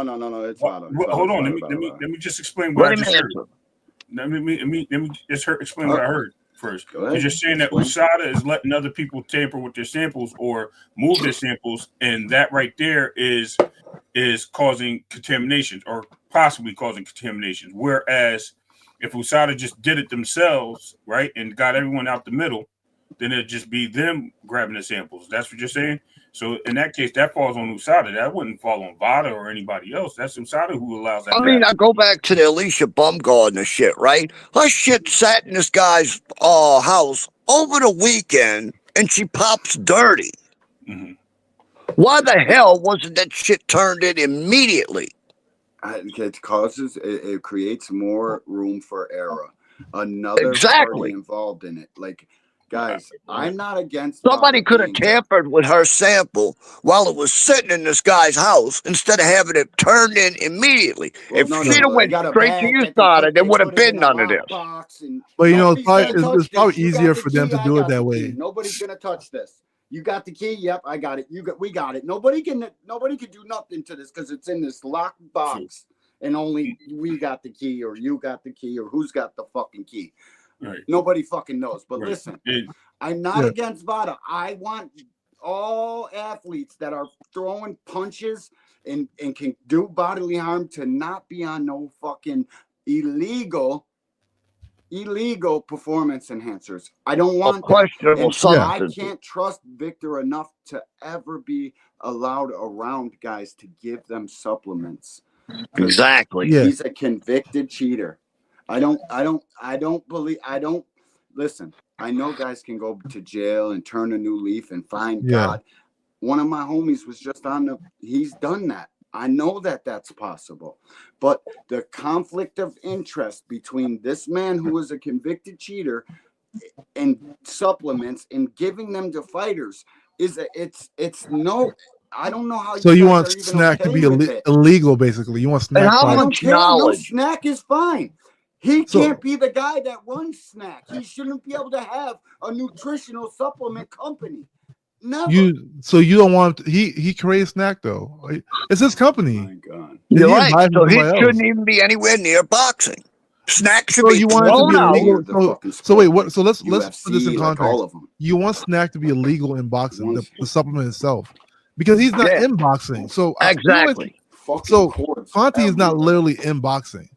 He's literally not. He's not a coach. He's All not right, then we need a goddamn rule by the boxing commission that none of the boxers can take snack supplements. How's that? It's a third party that fighters can go to buy. It's like going to GNC, right, or going to another like supplement company. Like they can choose to go and use the supplements. What your guys are arguing is that those supplements should just be illegal in sports. Yes. No, you're finally getting it, Hacker. God damn. No, because D1 was saying Conti shouldn't be there, but Conti is in boxing. Conti is not good for boxing. If he's in boxing and giving these guys supplements, not good. No fucking. I see no conflict of interest. You know, like say he did his time. Unless you want to use double jeopardy and say, well, what he did in the past should linger forever, and he can never do it. Big. That's I couldn't fine. fucking show it on the screen. You understand that? If I took these beautiful flowers and pumped them up with fucking nutrients, they would grow to be this fucking big. I wouldn't be able to show it on the screen because I would need 2 screens. It's fucking bullshit that you guys are turning a blind eye because your favorite fighter is part of snack. You guys are choosing to throw all these fucking grease spots and monkey wrenches into the game, all because your favorite fighter fights for this fucking guy or has some sort of contract where he's getting his supplements from him. It's bullshit. Well, I'll say, you can't see the complete conflict of interest. You're choosing not to. You can't even fucking admit that it is. So I'll say it's a like I said. Fucking other side. I'll say this. Damn, D1, you need to send me that flower, bud. Yeah, I know, No, right? so I'll say this. I'll say this to you. I just cut He wants these like ones. I'm about the to guy be in from Breaking jail. Bad at this point. He's like, Hold up. I hear you. he's like, I forgot that guy's name from Breaking Bad. But look. So I'll say like this is. I feel like it's just misguided anger. Yeah, Like shameless you know, like plug. Hit me up. like My number's Ryan what's tested up? positive for Austrian, right? We know that. My thing Yeah, we is like do know somehow that, and like that's cheating. this went from Ryan tested positive to like this whole witch hunt for Victor Conti. And it's been lingering for so long. It has you know? nothing to do with Ryan. So you know why I believe? So I'll prove it to you. So let me prove it to Barbara you. D, I hope you had a When good Ryan came holiday. up with a series of excuses of why he tested positive, starting from ashwagandha, going to Illuminati, going to Scooter, not freaking flyer, Scooter. His No, you got it right. I know it works frequent. Scooter, frequent flyer, same person. Yeah, no, same guy. not that person. Same. So Where the Barbara Scooter, is in the building. I'm trying and to find I the remember comment. when Ryan a came real out with that one. whole Scooter information, right? We even came here and we were talking about it here, right? Lean, eh? Like you guys believe Scooter set up Ryan, this and that, Proofread. and then people were creating this weird ass parallel, like Scooter was laid to Zab Judah, that's Devin's Listen, that's not godfather, people. blah That's blah my blah. OG right there creating You know? that parallel. It's definitely something to fucking Yeah, think about. so these parallels are created by Oh, my Ryan God. though. They're all Ryan. Cash Ryan Crypto, started my the witch motherfucking hunt for him. dog. Salutations, and I gotta find. All right, Hacker, be quiet for a second because I got to ask Ray something else. All right, I'm ready. Ray, what do you think about this? Salute to. Hold up. Salute You to got, you, Barbara D. you got Many- Ryan let me- reaches out can to I- Zab Hold to on. I lose can't weight. hear. D1 was asking a question. Old school. Also, I'm trying to say hi to Barbara D and just give her the proper Oh, I'm salutations. sorry. I thought you heard me. Is my mic low? No, I Am didn't hear you. talking? yeah, your mic No. low. You know I'm half Is fucking it? down. This thing should be fucking loud as it can be. I don't I'm half understand. down. I know you are. Barbara D, appreciate you, man. Thank you for stopping through. You don't got the big wrench? Oh, don't get Thomas All right. Hill the big wrench. He laughed too much at people, bro. He was cutting. All right, can I talk now? Go ahead. Yes, my bad. Old Your school. question. Go ahead. All right. Ray, what do you You're think the about host. this? You got Ryan reaches out. He can't lose weight, so he reaches out to Zab, which is Devin Haney's godfather. Zab sends Scooter over, right? The supplements Ryan gets popped for were the supplements that came from Scooter. Then you got Devin's little brother has this epiphany that Ryan's going to pop dirty. Tell me you don't think something's screwy with that. So Our this busy is salutations, young G. this is the weird part. Nah, I wait. go ahead. So Go weird ahead. part with that is Ryan's story, right? His story was that, and if you've actually listened to Scooter's testimony, he didn't bring containers of Ostarine or supplements over. He brought bags over. According to Ryan, there were supplement containers, right? Right. Ryan said that he had his containers. He sent his containers in. They were taped up. They got read. They were all wrong. So the stories are conflicting. Scooter has been known has said that Ryan begged him to come over there. He wanted to lose weight, and then he gave up for whatever reason. He never said that he did anything outside the ordinary. He just gave him the supplements that he had. Now, you're right. Those supplements might have been tainted. They might have been something that helped you lose weight because Ostarine does have some effect on your weight loss, right? Right. I'm not there to nitpick that part of the conversation. What I am there to say is that there's a lot of back and forth on what was happening and what didn't happen in that conversation between Ryan and Scooter, and the actions that Ryan provided after the fact was more so me leaning towards Ryan doing this stuff himself, especially with the IVs and stuff, and that was before Scooter even came in and after Scooter came in. But he went through 4 tests and never popped dirty one of them. And then here's the funny part. How does Devin's little brother have a goddamn epiphany that Ryan's going to pop dirty? Listen, if you actually heard the interview on D1 channel, someone asked that question. That's a great question. And someone asked that, and they didn't ask him about his brother knowing. They asked Bill how soon did they know, and the answer to that was we knew, they basically couldn't release the information, right? Because they knew the boxing or whatever, the drug administration or whatever it is in boxing had already notified both parties. They just didn't release the information to public. his brother happened to just say something. And if you actually go back, I think it was Inevitable D Block channel on Twitter. They did the interview, and he had said that. He said they already said that they already knew the information. Like everybody knew the information that was involved. They just was. I got a bad feeling that was their insurance policy in case Devin lost. Hey, I just got a bad feeling because of the way it looked. Listen, your feeling could be right. You know what I mean? I'm not going to tell you your feeling's wrong. I don't know. You know what I mean? We're all speculating at the point. We're looking into the unknown right now. We're looking to a forest that's dark, and we're trying to figure out which way to go home. At the end of the day, we don't know. You know what I mean? We weren't there. We're only speculating based on what we're hearing and things of that nature. So, I mean, whatever side when you you look at Ryan's history, he's never ever popped dirty throughout his career. Also, and then all of a sudden, there's one instance where he goes to Zab Judah, he pops dirty. Well, the funny thing is that you say that, right? He never popped dirty throughout his career, but yet Tank had said that Ryan is on drugs. He does steroids. Like Tank is did say that. He definitely said on record of saying that he uses steroids. No, he said also, it's either that or the alcohol is what. If you look at Ryan's history through growth, from his days at 2019, I don't want to speculate their age because people grow up, but if you look at his growth and his mass and how everything changed in the years leading up to the fight, Ryan has put on a lot of like muscle and more defined and shoulder mass. I mean, that happens when you're in the gym constantly training, dude. Right, but you're also weighing in and things of that nature, and even when he was weight drained down to 136 and a half, he still looked crazy. He still looked like he was other than the Ryan we had normally seen at that weight. When we seen Ryan at 135, he didn't look like that. When he was at 136, the guy still looked like a specimen. But did you see the difference in his cardio and everything else when he fought Tank? I mean, that dude had so much energy it wasn't even funny. If that guy would have if that same Ryan that fought Tank would have gotten the ring with Devin would have never made it out the second round. Let's be honest. Again, these are answers we'll never know, right? Unfortunately. Yeah, they are. Their answers we'll never know. But listen, man, I know something about being in shape and what you got to do to be a top level fighter. And if you guys think that like, I think Ryan was in shape for the Devin fight, but not like he was in shape for the Tank fight. I agree there. I just my eyes tell me that. And Thomas, why'd you jump off the paddle, bro? Jump back up here. We don't know. What I need to know is why Tank ain't send fucking Devin. Like, I don't think Devin would fight Tank anyways, but I want that. I hope that's who Tank calls out after this one. Because when he said close to 140, I pray to God it is.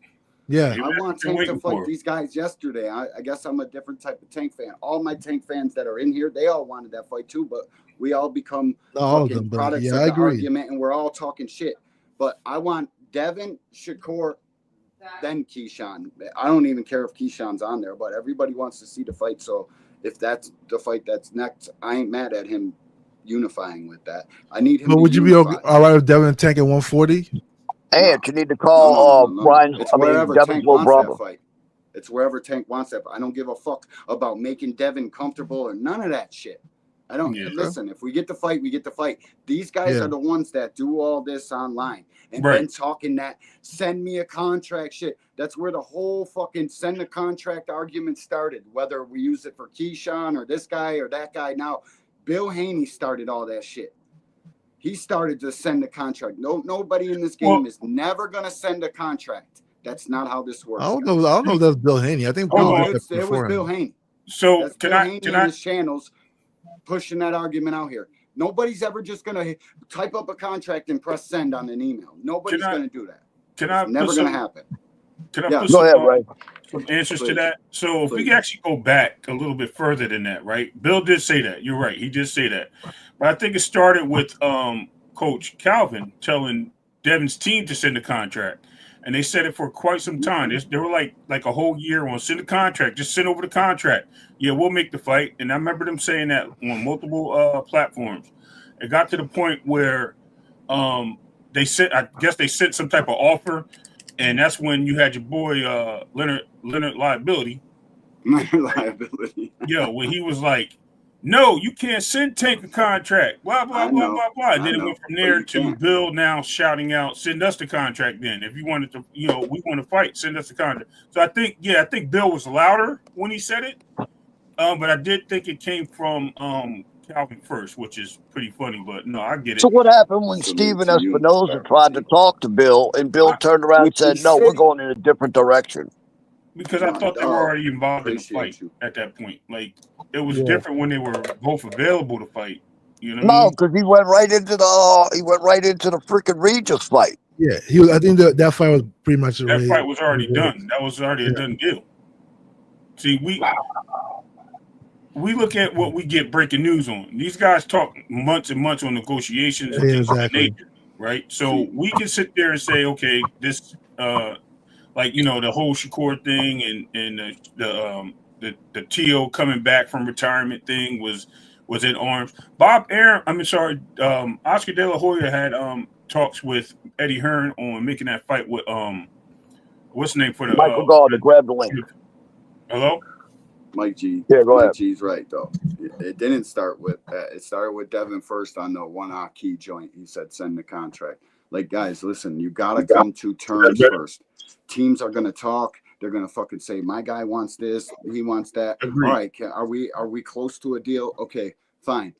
We reached a deal. Then the contract gets sent. Right. Like, they agreed to so much shit verbally first. Terms, the fucking word fight terms. They agreed to that first. Then the contracts get drawn up. Then they get sent out. Nobody's just drawing up contracts and fucking hitting send on their email and sending it over to that. That's why when I hear people say that shit, it's like, man, you really can't believe what you're saying because it's complete cap. But nobody's gonna do that. I will say this though. I feel like when it comes to those, like over the years, when it comes to like negotiations, Ray, you can correct me if I'm wrong. I feel like it's sort of Tank teams always seem to be the ones that want to go a different direction. I feel like it would just go by what we hear from the media. I think Tank's team has always like Tank in the different direction because you don't want to agree to the terms him and his team but they never reach the terms. You don't agree to that. Yeah, but they never reach any terms, right? Like I ain't Tank listening teams, to you no more neither. I'm fucking out of here because they never gave Devin any terms. Now I come around to give you a shot at the king, and let's be reminded of Floyd Mayweather said, if you're gonna beat me, you gotta beat me the hard way. Tank is in Floyd's position. Same fucking thing. Nowadays, same equivalent. If I come to your team with an offer that I think is good and you want to revise some shit, fuck you. But here's what I'm saying, D1. I'm saying this. I don't think they ever came to Devin for offer. Like there was never any terms of offer even posted to the Haney team. As far as we know, I've heard whenever it came to Devin Haney, there's always been reasons why. Hacker, every time you start talking about offers, we go right back to that same crap. Tank Please is stop. scared of Devin. There was none. Huh? No, I'm not saying scared, but if we just look at it, right, throughout the several years they've both been in 135. I don't remember a time where Tank's team legitimately. And so you said can they wanted believe to make what that Bill fight. says because Bill was. I've heard them come on like somebody's push away the YouTube channel fight and tell you that's what know? they wanted. We want Tank, and you believe Bill because he clicked BF's link. Well, he's the only one talking. Shout out to BF too. Like I would love Tank to challenge that notion if they feel like it's capped. All right, let's make the fight. How do you know he didn't? Does Tank come on line and call people? Like I think at the end of the day, like it's so.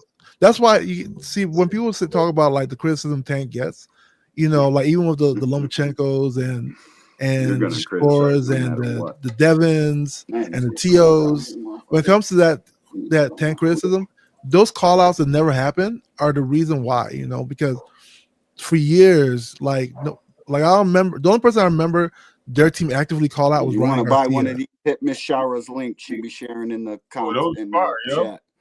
I can't wear that though. I'll get jumped. Yeah. I'll look weird as hell wearing that. But listen, if you white man, if I come out there to the Midwest, I might get one.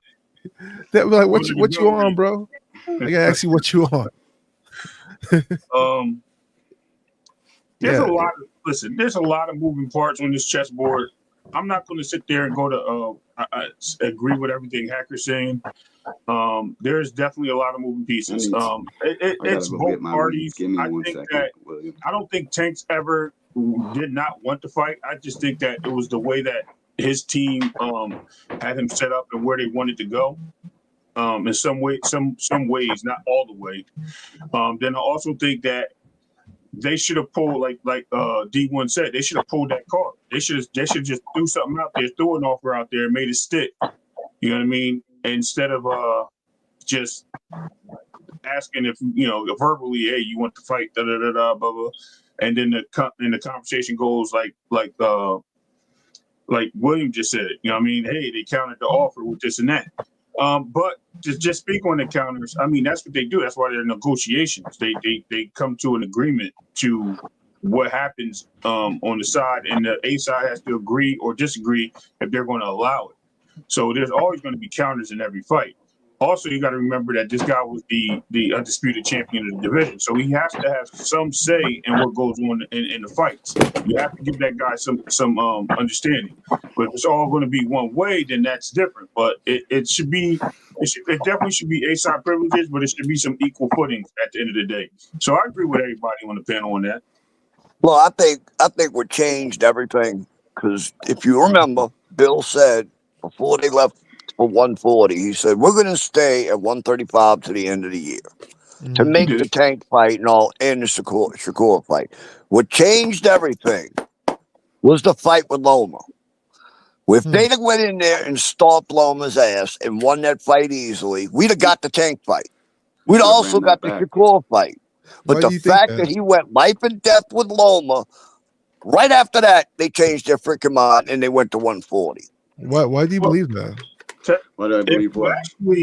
Actually, they didn't leave the division until the next year. Come on, guys. So no, he didn't drop the belts in 2023. No, because when Tank got out of jail, they could have made the fight, but instead, he got out on a Friday. By Monday, they were talking about Regis. Right.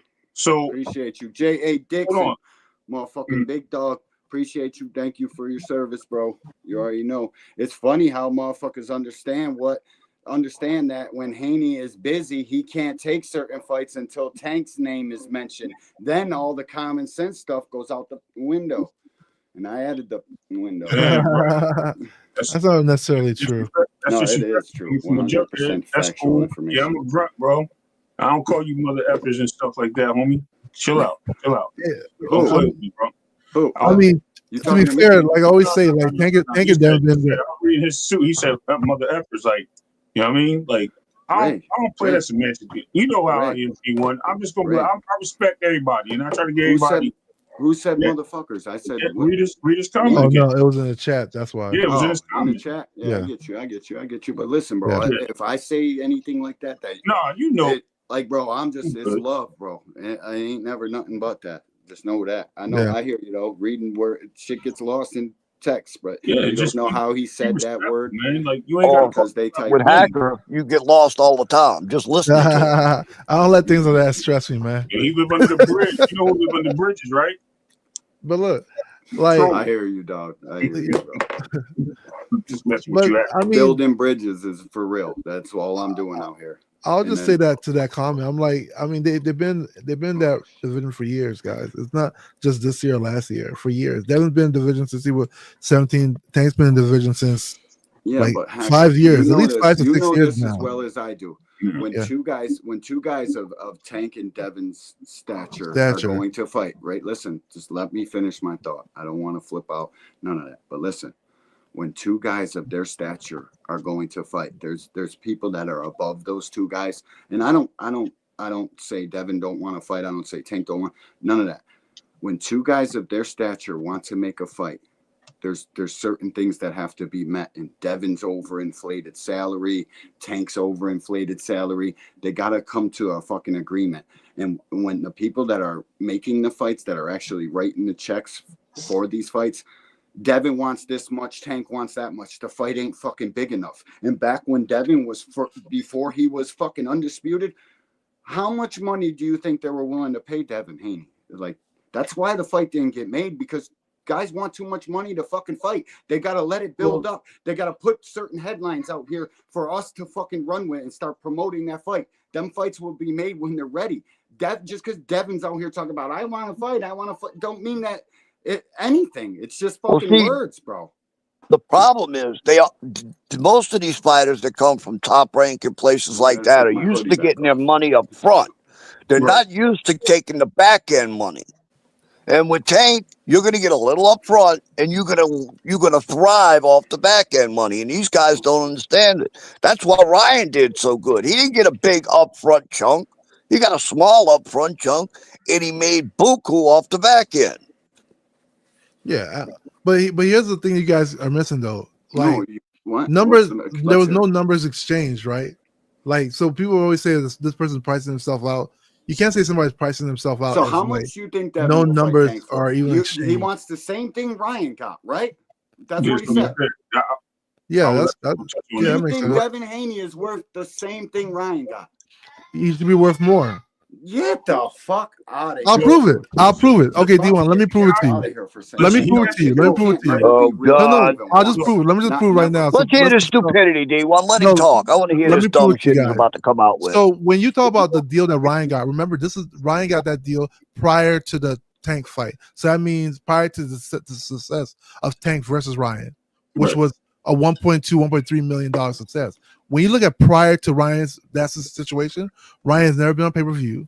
Ryan doesn't have a big social media following. Ryan knocked shit out social and media has 20 million fucking followers. Yes. However, his social media, he has a huge social media following. However, that social media following never translated to boxing. The fan base of that social media following is like Did you see how much they sold, Hacker? Listen. What do you mean it didn't translate to boxing? It never, before the Tank fight, before the Tank fight, it never translated. If it did translate, even to a percentage, he would have been on pay-per-view. Yeah. Let me give you some real information. I don't want to really cut you off. I am, you know what I mean? I am the general, the head honcho of the Hanos clan. That's what frequent keeps calling me. I don't know why, but it's okay. Listen, Ryan has always had a big following. He actually put numbers in seats for Golden Boy. He put their watch fights for Ryan Garcia was highly recorded and documented. So he was always him bringing the Mexican community, all his fans and little girls from YouTube. They just call them little girls. All the people that rock with him that were already on his teams or whatever followed him and thought he was. They all came to that. They all came and brought that energy over to that Tank fight because that was a mega fight, man. I mean, no matter how you look at it, if it was him bringing the accolades, no, he did not. But he did bring the crowd. He did bring the people. Yeah, I didn't deny that. And Tank has the largest. I think he has the largest outside of Canelo boxing fan base in the United States. So you brought that energy. Yeah. So that I didn't deny that. So this is what I said again. So if you're talking about the deal that Ryan got, you have to say it's everything that happened before the Tank fight. You can't use this Tank because he got the deal prior to being in the fight, right? They negotiated the deal, and that's when he got the deal. Bro. So that success that he had, that $1.3 million, $1.3 million they did, it's during the Tank fight. But if you look prior, because that's how the deal was formulated, was like what he did prior. Ryan Garcia's social media following never translated to his boxing fan base. Right. If it did, even at 50%, he would have been on pay-per-view even before Tank. You guys realize that, right? If his actual social media following had translated prior to Tank, he would have been on pay-per-view. Every fight he does would be on pay-per-view. Where do you come but it never did. Right. Because the Zone wasn't a real big pay-per-view center at that point. Like that's why he wasn't. Yeah, I hear that. But listen to what I'm saying again. If the numbers he had for his social media following, which is in the millions, translated into boxing, even if the Zone only did one pay-per-view, it'll be Ryan. El Pinchy, we appreciate because the numbers were astronomical, right? Because his social media following is huge. They never translated to boxing. And this is widely known. It did. It just translated to boxing. Mm-hmm. You keep saying it never prior to the Tank fight. So let's keep the argument contained. And it did. let's keep the argument contained. The We're guys trying who- to say the guys we're who looking write at the why checks Ryan knew it was trying, going to fucking translate in this case. Yeah, and all you tank haters, let me prove it. all of you, fucking. I'm gonna prove I it right don't here, care guys. what channel you frequent, whatever. They all said the Tank and Ryan success is due to Ryan, and then Frank came out and did 300,000 with Tank, and now you guys are even thinking that Ryan did it more. It's crazy to me. No, people I'm not that write denying the checks Ryan. about this So here's shit the thing: I'm not knew that denying the shit was Ryan gonna versus translate. Tank success. You think you no? That's They I'm knew not. it. We're just Or else we're they wouldn't comparing. have wrote You're looking at checks. Ryan's deal, and you're saying does Devin deserve Ryan's deal? Okay, if you look at Ryan's deal, he We're got it arguing now, based on things after the prior to fact. Tank fight, Listen, right? I know Which what was you're gonna nothing. say. Which was That's why nullified, I right? just want to cut him off because I know exactly where your shit's going, and it don't make sense. Listen, bro. Okay, go ahead. I'm talking about right now. You're saying Devin is worth the same amount of money Ryan's worth. No, But he's not. no. You guys are missing the argument. So No, you're missing the argument. Let me start the argument. Let me start the argument over again, right? So the initial statement was, does Devin Haney deserve the same deal that Ryan got, right? The only way we're gonna know this is we look at the deal that Ryan got. So let's look at the deal that Ryan got. Ryan gets this deal during negotiations. That's the offer. The offer comes with the deal, right? That means the Tank fight hasn't happened yet. So they don't know what the Tank fight's going to do. They just look at Ryan's prior history, which has no pay-per-views. He has a big social media following. It never translated into his fights. It never did. If it did, he would already been on pay-per-view. This is just how it is. I have to disagree and agree. Let me finish first. Yeah, go ahead. Before you disagree. Then you look at Devin Haney. Now you're asking, does Devin Haney meet the standard that Ryan beat? Devin Haney had been on pay-per-view already. He's fought internationally. He was undisputed. So he has accolades, and he is shown to be on pay-per-view. So you're comparing somebody who's never been on pay-per-view, never did any numbers on pay-per-view, to somebody who has all the belts on pay-per-view, and all he's saying, hey, I want the deal that you just gave this person. What's wrong with that? Okay, I'll put butts in seats, Hacker. Right. So I'm gonna agree with you on this point, Hacker, and I'm gonna disagree on most of the other stuff. So I agree that Devin should have gotten that deal because he had all the belts, and that would just gave him, you know what I mean, some understanding. They understanding that you guys are fighting for undisputed on there. But as we talk about a country versus a country or a race versus a race, and we know that the Mexican and black in America of boxing in the ring is huge. We know that already. So that right there says it's enough in itself. Now we're talking about two black fighters in the ring that don't sell as much as they do when they fight black and Mexican, black and white, black and race sells in this country, unfortunately. And we're not going to get the same numbers. We're not going to get the same results. And if you think that was going to be a big understanding and great recipient for Devin, I don't know if that's the case, especially with the hate that Devin has. People might have tuned in just to watch Devin get beat.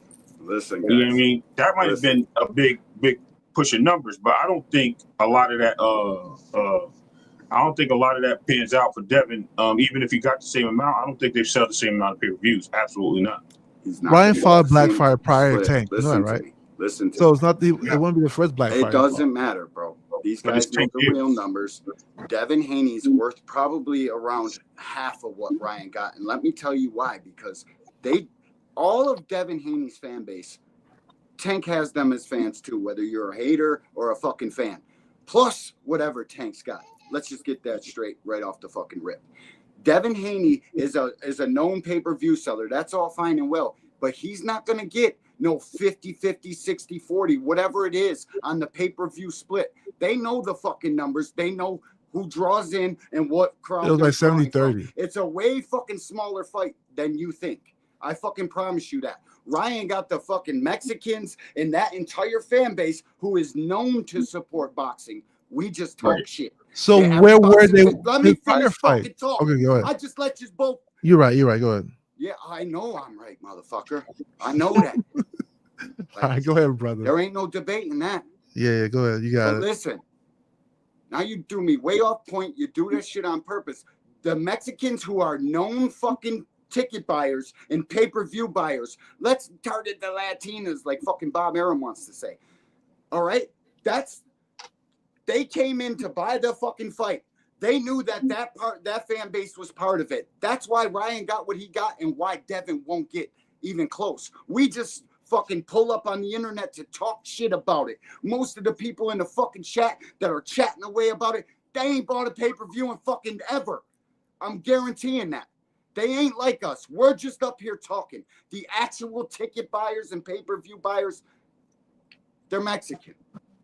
All right? I know guys like me, I'll buy it twice. One for each guy. But that's just not the reality of it. Why do you think every black fighter wants to go after a different demographic of fans? Because the Tank fans and the Devin fans, whether you hate Tank or you hate Devin, it goes both ways. Believe me, I'm not ignorant to the situation. Yeah. I see it all. Devin's hate is growing. I'm halfway through a thought, bro.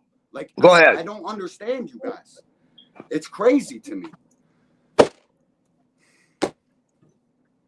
He's not going to get what Ryan got because of the Mexicans, bro. Look, Ryan definitely pulled in the Mexican fan base.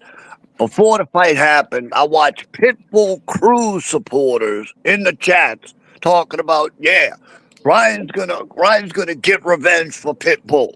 Mm-hmm. So there was definitely a lot of Mexicans watching that fight. Listen, bro.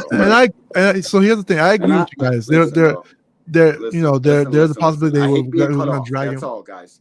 When I mean, just let me finish my thought. You'll know when I'm done. I was halfway through that shit. Oh, my bad. And it's all about fucking the demographics, bro. I see how much hate Devin's getting. I see how much I pay attention. That's the one thing I do is fucking pay attention to everything. Devin is worth about half of what Ryan got. I would like him to get exactly what Ryan got. And fucking the Tooth Fairy is real. Santa Claus came last week. All that shit. But the guys who write the checks are the ones that are going to fucking make that decision. Plain and simple. So real shit. So you guys all speaking interesting, like really good points. But here's the thing that you guys are missing. So, like I said before, when it comes to the fight negotiation, a lot of it is based on the history of the fighters, right? Ryan has the possibility of pulling a Mexican fan base. And sometimes black fighters and Mexicans do sell well. However, Ryan also literally fought a black person prior to the Tank fight, and that didn't do at all good. Y'all remember the African fighter? I forget the African fighter's name. That fight didn't do good at all. That was one of the worst fights that people said they saw. So like that's there as well. And so when you talk about negotiations, right? You look at the tangibles. If you just look at the tangibles alone, there's nothing that shows that at that current moment in time and space, if we use the standard in which they used to give Ryan that, there's nothing that shows that Ryan deserved a better deal than Devin at that point. There's nothing because Devin had accomplished more and was already on pay-per-view. Like we're trying to say, he will pull in the Mexican fan base, but history shows that never happened. You see how that works? Like, in theory that makes sense, right? Maybe he can pull it in history, but historically, his history shows that he fought a black fighter prior, and people hated the fight, and it didn't sell it also matters on the opponent too. Let's not be naive. But of course, fighter chemistry matters. Yes, I'm not denying that. Okay, and that's why. However, if we're just talking about writing up a deal, if I'm a promoter, that's where I'm agreeing with you at. That's what I'm saying. That I think that because Devin had the hardware, Devin was the arch enemy. Yes, they have to sell that fight some way. Are they going to sell it as one of them the bad guy? Of course, right? Exactly. East Coast versus West Coast, good and bad. Whatever they want to do, they got to sell that fight, right? But if you're PBC, everyone wants to see it, so we're going to see people want that fight, regardless. But the amount of fans that are outside of our demographic, right? They're not going to really tune into that fight. They're not. Some of them will, because some of them are hardcore boxing fans. But a lot of them will go watch the World Cup event. You know what I mean? They're gonna watch other things. So you have to understand that you're not going to get the same reaction that a Ryan Garcia, a Williams Zepeda, a Pitbull Cruz, El Rayo fighting Tank. You're not going to get that same. Even if you pay them less, they're still going to probably end up making more in the PBC platform. Back in here's the problem. So here's the problem, guys. Like I said before, I'm not denying what you're saying about fire chemistry. I'm not denying what you're saying about the race differential being a factor, in a future fight. I'm not denying that. What I'm saying is that if you're a promotional company what you're gonna do is look for the absolute minimum for the opponent, and that's what they did to Ryan. That's why That's why Oscar was mad at Ryan, right? Because he felt like they gave him the absolute minimum. So what they did was look at his 60, 40, the things, and $30 million. It was 70-30, but what the fuck is you talking no, about, they my boy? PBC gave Ryan the minimum, and that's why Oscar was upset. So and the way they did it is they used everything that was just tangible to him. They say, hey, you only did this, you don't have no belts, you never really sold out. We're gonna give you this. Are you gonna take it? He said yes. So Shout if they out use to the absolute Dragon. minimum, We why ain't doing that and shit they're not no more. they're not Wagwan gonna Dragon. do like What's up? future We're predictions done for him. with that thought frequent or fucking boxing hacker. My bad. What up, Dragon? Wagwan, homie. Wagwan D1, you good? What's up, Dragon? What up, Dragon? Yeah, Thanks man. for stopping up, bro. No problem, man. My question is this year, which makes no sense. When Devin Haney had all the belts and he beat Regis Prograis and he went to fight Ryan Garcia, yeah? Why did Devin Haney take the lower percentage when he had all the belts? Now he's got no belts, he's got no leverage, and Bill Haney's stating that he wants the same amount as Ryan. It makes no sense. So where's your logic coming to this, Boxing Hacker? It doesn't make no sense. That makes and I'm addressing this to you, Boxing Hacker, because you're chatting utter nonsense, bro. I'm telling you. Yeah, I can answer that question. So yeah, so that makes sense though, right? Because Ryan just did a huge gate with Tank. So if the Tank fight never happened, he probably that deal would probably be a lot different, right? But they have proof that they did such a big vertical gate. It was a huge gate with Tank. Yeah, so like just looking at that alone would say, hey, let this guy get the better percentage, because it looks like based on that historical fact, he deserves a big percentage. I see nothing wrong with that. Now, what we were saying prior is that if the Tank gate was never there, then it looks like Ryan doesn't do anything, right? So that's how that. God love it, bro. Yeah, Dragon walked in. Dragon walked in with Ariana's walking tall stick and smacked Hacker over the head right off the bat. Gotta love it. That's my dog. Yo, Thomas Hill, what up, OG? I'm just listening to the cook, man. Dragon. Nicky Fricky, brother, what up? What it do? Hey, the Angry White Man podcast, man. Like, comment, and subscribe, man. Show your love too, man. Bang the cash app. Like. Y'all gotta record this guy, man. Got like the radio voice. We got him, dog. Hey. I'm a fall back. Oh, shout out my guy CK Ray, dog. I see him over there wearing that pinstripe. Hey, them Dodgers though. How about them Dodgers though? And hey, go back and cook, Dragon. We ain't doing no Dodgers talk over here. Fuck that. So Boxing Hacker, you're saying you're saying based on if Tank didn't have them gates, we're not talking about if, we're talking about the facts and what's presented now, the blueprints. And what we know is Devin Haney had the belts. He had a fight with Lomachenko. Yes. He had a pay-per-view with Lomachenko. Yes. But he still never did bigger than Ryan. But Devin Haney had leverage and he still took the lower percentage. So when it comes to Devin and Tank, I don't understand where you're saying Tank should go up and bow down to Devin when Devin's bowed down to Ryan, who bowed down to Tank. You get what I'm saying? So let me answer the question, right? So I never said that. That's the first thing, right? I never said Devin had to bow down to Ryan, Tank, or vice versa. What I did say about it is there was no offer ever made. So let me just answer the question, because you asked me a question. I said there was no offer ever made. So let's clarify that. There's never offer ever made to Tank or Devin. I never said one person needs to bow down to the other. Now I did say that. Now the question. What was the part about your question? You said that. Oh, man, you ain't even listening. The accolade. Oh, you talking about the accolade? So Devin and Ryan fought at 140. They ain't fight 135. So Devin wasn't undisputed at 140. By the way. Listen, bro, he still bowed down and fucking did anything Ryan wanted. So we know what that kid will do when he really wants a fight. He'll go to fucking Australia, take anything. He's taking less offer. But with Tank, it's you better have your shit right. You gotta come to 140, bro. Tank. Yeah, I'm sure he'll take less for Tank too. Tank's gonna be the fucking cap. And let me ask a real question. But the conversation for Bud to get Canelo fight makes sense because of his resume over Edgar Berlanga. What do you guys think about Canelo and Bud? I think that's real news. I think Bud beats Canelo. To be honest, I think skills paid the bills in that fight. You're out your mind, bro. Yeah, I think skills paid the bills. I'll put money on that. You think so? You think so, Ray? I think so. I think it's happening. Yeah, they're talking about it a whole lot. A whole lot. And that's why I'm like, I hope this shit ain't a rumor. We watch Spence Crawford. Right. I think that's the fight that we're going to see. That's a recognizable fight for people that now that is mentioned that people want to see and they know the fan base is going to watch this fight. It's almost like a Hagler versus Sugar Ray coming up. You know what I mean? Making that fight happen at different, one coming up the middle, make that fight towards the end of their careers. It's a career-ending fight. It's just a legacy fight. That's all. Legendary fight. I think this is their end. I think this will be Bud's end. This will be Canelo's end.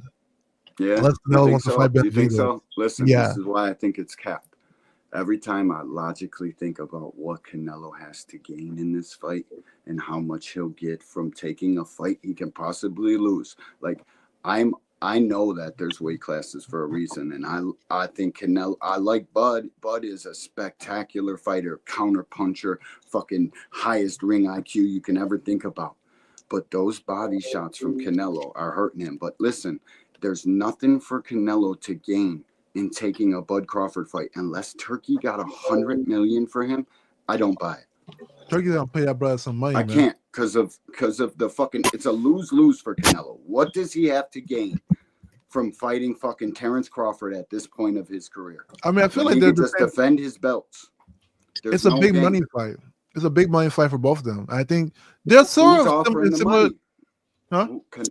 Huh? Turkey got the money for it? 'Cause Yeah, I ain't Turkey's heard gonna put it up. and, Yeah. and I bet you know why Turkey ain't got the money for this shit? And I'm glad they asked this question because I knew it would come to this. Because that fight, Canelo ain't going to Saudi to fight nobody.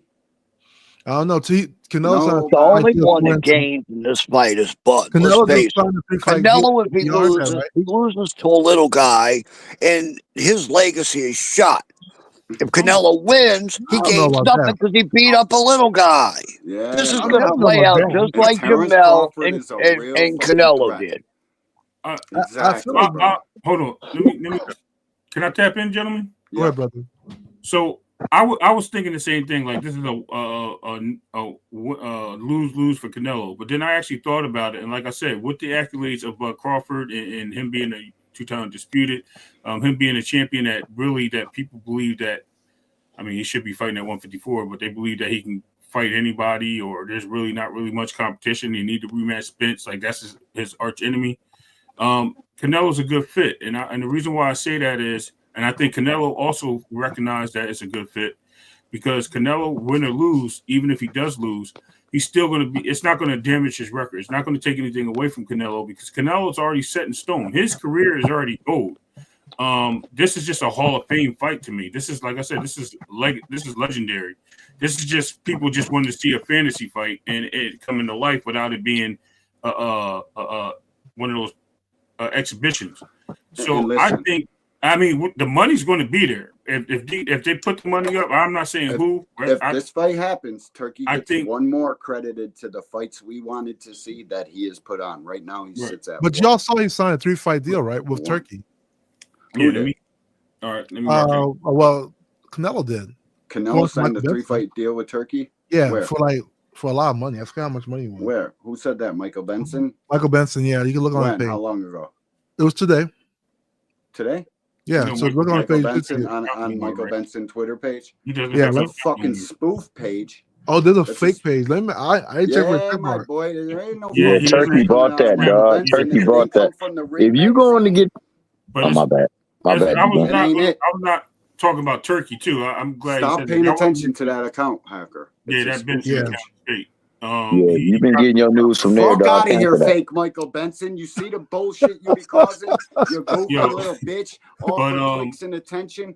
Fuck out of here. Hey, salute to you guys. I have to run. Sorry for cutting you off, Ray. Yeah, I'm salute to you out. guys. I'm out of here, guys. Okay.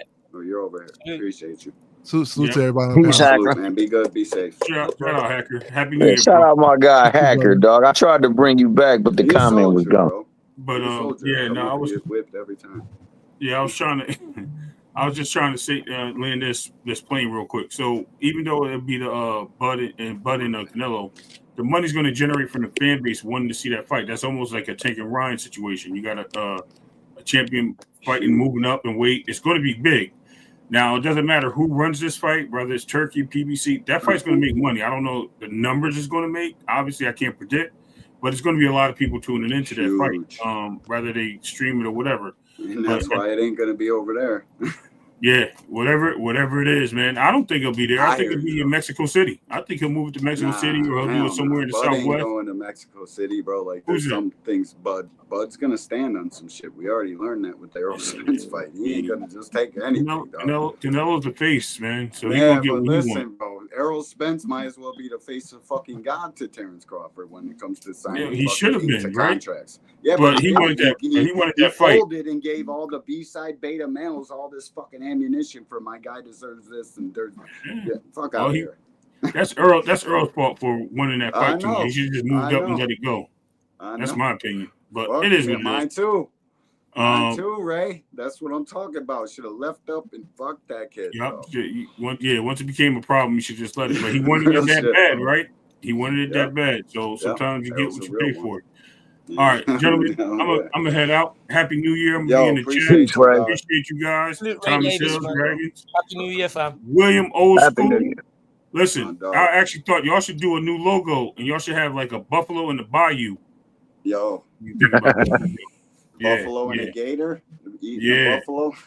Yeah. That's what the gators do. Dope, right? Thanks for the idea, though. Right, you could put it underneath the ones that you got. Yeah, put it in the yeah. All right, yo. Appreciate you. You know your boy Ray stay with the suggestions. My man is real graphic. He came up with the Hanos Clan logo, remember? Oh. They all came in there freshly fitted with the Hanos logo. They bounced logo. As soon as we left the conversation, as soon as we switched it to Crawford, they were both like, we gotta go. Because fucking boxing hackers like, fuck that. I ain't talking about no goddamn nothing but Devin. Well, no, he found out that he been getting his fake news. He been getting his fake news from Vincent. He been running around thinking it was the real deal. Bro, I told you last time. Last time we were arguing, I yelled at you about this Michael Benson shit. Fuck, man. Hey, shout out Dragon though. Dragon came in spitting that fire, boy. I like that. Wagwan. Yo, salute Thomas. Wagwan, fam. Yeah, it's not that, you know what it is for me is I don't mind people having their fan bases and talking and stuff, but when people keep capping and moving the goalpost and like you said, getting their sources from rubbish sources like goalpost. Nah, man, that's gonna get out the window. Like, forget that, man. I'm not down with that. I totally agree with you. Next time, just bring your big stick and whack the crap out of Hacker. Nah, but I respect you guys though, because regardless that boxing hackers annoying, you still allow them kind of people to have their opinion, which is good. Whereas other platforms, if you go on there and have a different opinion, they'll just kick you out. So salute to you guys. Man. Yeah, no, I ain't doing that. And listen, man, the only way to make this conversation go forward is to have the other side of it, bro. If us Tank fans are up on a panel, we ain't got shit to really go at each other's throat about. It's a good convo, but fuck what we really talk about. We need to be up here giving them angry white men, angry black men. It don't matter your fucking color. What up, D-Free? We need to be arguing. D-Free. What up, D-Frizzle? What's good? Gotta have both sides, boys. We gotta be. D-Free, how the hell do you handle being on the damn panel with BBO all the time, bro? I'd be pulling my hair out. Oops, sorry, you ain't got no hair. BBO, that guy, dog. I love me some BBO. You guys, I'm gonna go back in the chat. I'm gonna go back in the chat. Yeah, I got you, Dragon. Wagwan, homie. Salute. Wagwan. What's going? Oh, I didn't have to remove.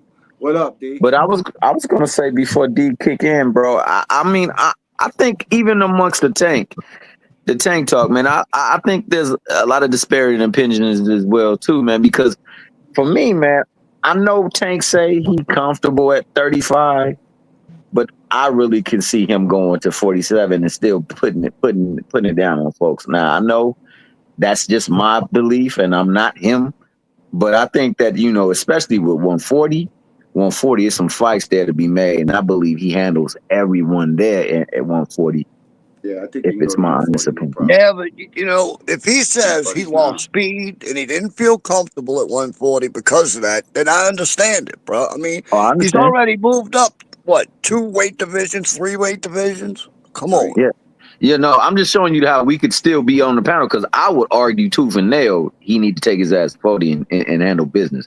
I would also say that, it's cool fighting people like Lamont Roach, and I believe Lamont Roach is a fantastic talent, but you did name these names, and I want you to get in the ring with those names. I don't want to see nobody but those names, and I do know he tried to get in with two of them for sure. Yeah, but listen, saying nobody but those names is wild, crazy work. We know only it is. fucking crown them because they're the most popular and talked about. Lamont Roach is as good as any of those guys. That's a fact. And I fucking bet money on it.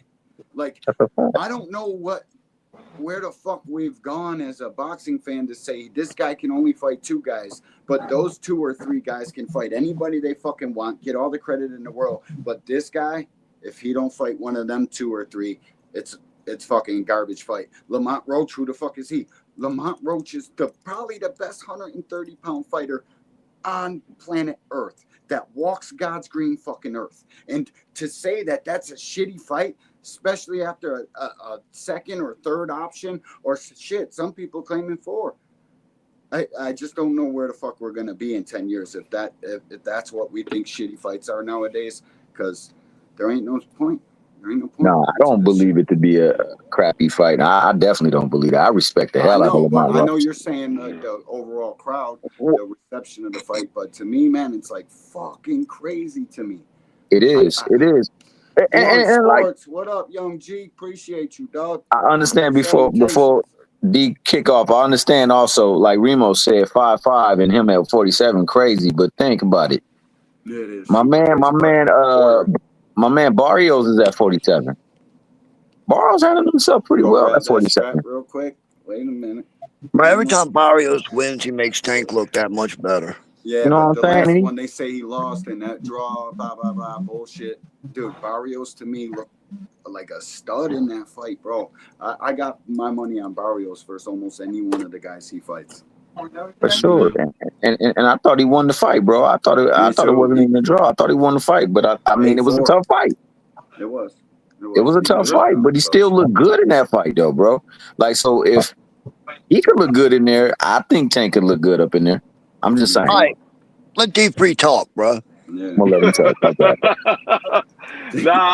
I came in. I heard y'all talking about the Canelo and Bud. My whole thing with the Canelo and Bud is, I mean, I don't really care for the fight, and I think a lot of the steam got lost because of what we saw with the Jamel Charlo. But I'm at the point now, if Canelo's not going to give us the fight that we want, he might as well give us the fight that we really don't care about.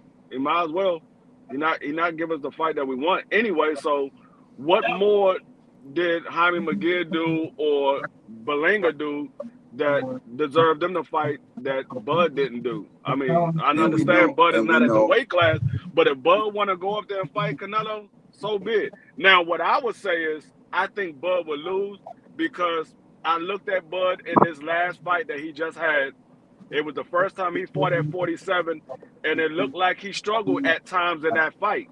Now you asking him to put on another 14 pounds. He's about to be out the ring for almost another year now, and he's got a year older, and you want him to put on another 14 pounds and go fight the best man at that weight class? Crazy. I don't like Bud's chances. I will be rooting for Bud, but I don't like his chances in that fight. Me neither, bro. Especially with Canelo's chin, bro. Bud depends on trying to knock you out. That's what he's been doing in his fights because he really don't win bunches of rounds. So I don't see an upside for him fighting Canelo. I mean, he ain't going to be able to hurt Canelo. Canelo's chin is legendary. And Canelo's just going to walk him down, beat him up. Yeah, I don't like Bud's chances. I think he might. The only way I could see Bud winning, he would have to put on a performance similar to what Bivol did, and I don't think Bud is big enough or strong enough to be able to do what Bivol did. So I don't know if he's going to win on the cards. I would highly doubt that he wins on the cards. And I don't think Bud is going to stop Canelo. I don't think he's going to stop him. You can't stop. Like, listen, if I got to see that to believe it.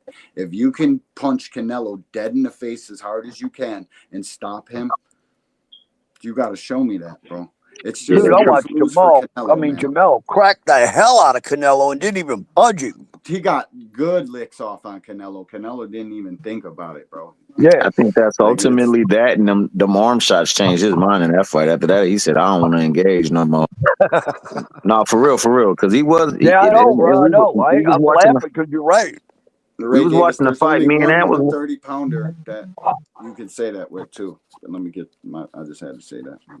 There's only one 130 pounder that you can argue is better than Lamont Roach, and that's Toshak Foster, and that's who Lamont was gonna fight.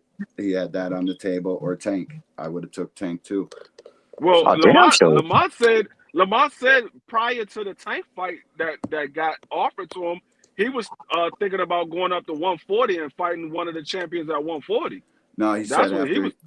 He said after So- Tank, he wants to do that, or he had that already planned. Like he didn't care about the Tank fight, go up to 140. I thought he said, I want to fight Tank. No, for he the was saying 35. he said prior to the Tank fight getting offered to him, that's shit. what he was about to do.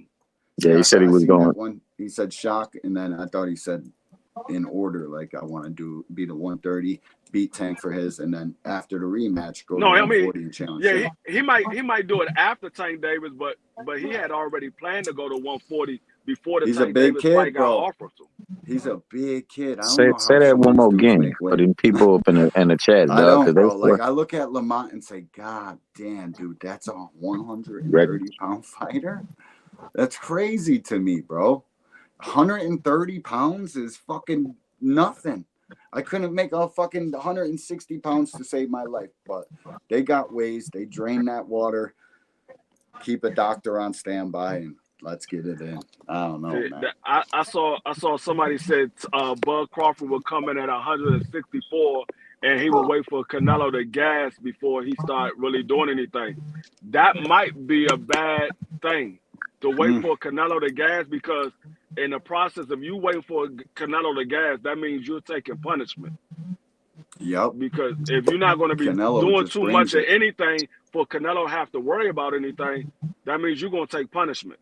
Yep. So that might be a bad thing. You might have to take it to Canelo early. Taking punishment from a guy like Canelo is not just regular punishment neither. He's throwing everything. But I think he would probably try to come in slow, lighter, quicker to deal with the smaller guy I mean, I think Canelo would probably be in the best shape of his life, and he would come in boxing. So, but to take damage from Canelo is not a good recipe for nobody. If he's taking that fight, he's definitely coming in with that listen, he's punching like a mule kick too. I don't give a what nobody says. He ain't knocked nobody out, but fucking Berlanga 206 pounds. I don't know. McGee like 190 in the ring. So we looking at Bud Power and what he did at 47. That's not to say that power translates to 64. He didn't knock Magnavoff out, and Magnavoff only had 12 fights. He didn't knock him out. Nope. Right. And so I'm not saying that he's gonna go out there and knock Canelo out, especially a guy who's never even been knocked down. We saw him get wobbled years ago. Canelo's never even been knocked down. To say that Bud is gonna go out there and knock him out, I don't know. Crazy work. Yo, Lamont is a small guy in stature to somebody like me, Remo. I'm 6'1". I look at Lamont and say, damn, small guy. But I'm talking about as far as boxing, and I look at how big they are as far as the rest of the weight division. Lamont's big as hell for 135, bro. Well, Remo, he's tall as you, right? A regular man, 5'6" to me is like fucking my wife's height. So I'm not saying to me, I'm saying to the sport of boxing. You know what I mean? But yeah, dude, listen, Canelo will come in and knock, or Terrence will come in and knock Canelo out is fucking bizarre to me. Like, yeah, Bud can punch. I ain't questioning that. He'll have to remove all the horsehair out of these gloves. Like, can't leave none in there. There's no fucking way anybody that walks Mother Earth today is knocking out Canelo. I watched Canelo Berlanga last night. I made a short about it. Bro, that was a dirty ass fight. But Canelo's neck is this fucking wide, and his head like, listen, genetics matter. We had this conversation on Just Dudes. I think you were there, Free. Dude, Casino came up talking about genetics, bro. That shit matters. His fucking head is mammoth. And the more shit you take, the more clenbuterol and whatever other legal PEDs you take, fucking heads just start getting bigger, dog. Neck big, wide as shit. He looked like a linebacker, bro. He looked like he got Tyson's build in there. Fucking Bud Crawford gonna knock him out. Stop it, bro. And then I listen to Berlanga and I listen to Bill both say Canelo can punch. He hurt when he punches. Yo, anyway, he punches your legs, your arms. It don't matter. He's just punching you. He'll immediately go in there and just start beating Bud up. There is no fucking slick move in time. No, none of that. Canelo coming in there and gonna beat Terrence Crawford's fucking bones up everywhere on his body. There is gonna be no best time. No, none of that. He ain't worried about shit. He gonna beat that kid up. That's a fact, bro. I want to add to that too. Go ahead. That's the actual statement. Not only but punch, he got power. He can place that. But I seen G. That Mickey Freaky was freaking locked up. You're breaking up, Thomas. Yeah, and didn't even budge. That shot he hit him with would have dropped mostly everybody. Yeah, close to it. It did nothing to Canelo. Nothing. Zero. If he knock him out, boy, Bud is the man. Period. Point blank. Yeah, I mean, like I said, it's a win-win for Bud.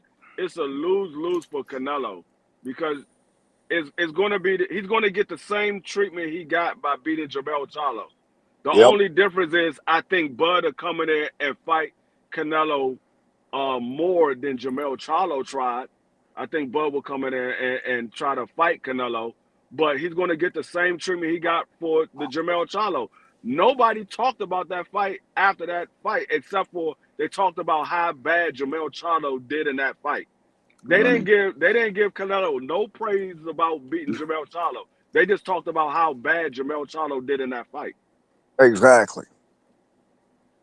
Yeah, there's no credit going to him. Aunt McQueen, what's up with you, champ? What's going on, gents? What's going on? What up, man? We're good. Real old school, my guy. T Hill, D Free. What up? What up? Can you All right, break down, Shorty. What you got? Yeah, we can hear you, Aunt. Okay, I had to make sure because I'm plugged into my little car play shit. Loud and clear, my way. I think it could be a good fight.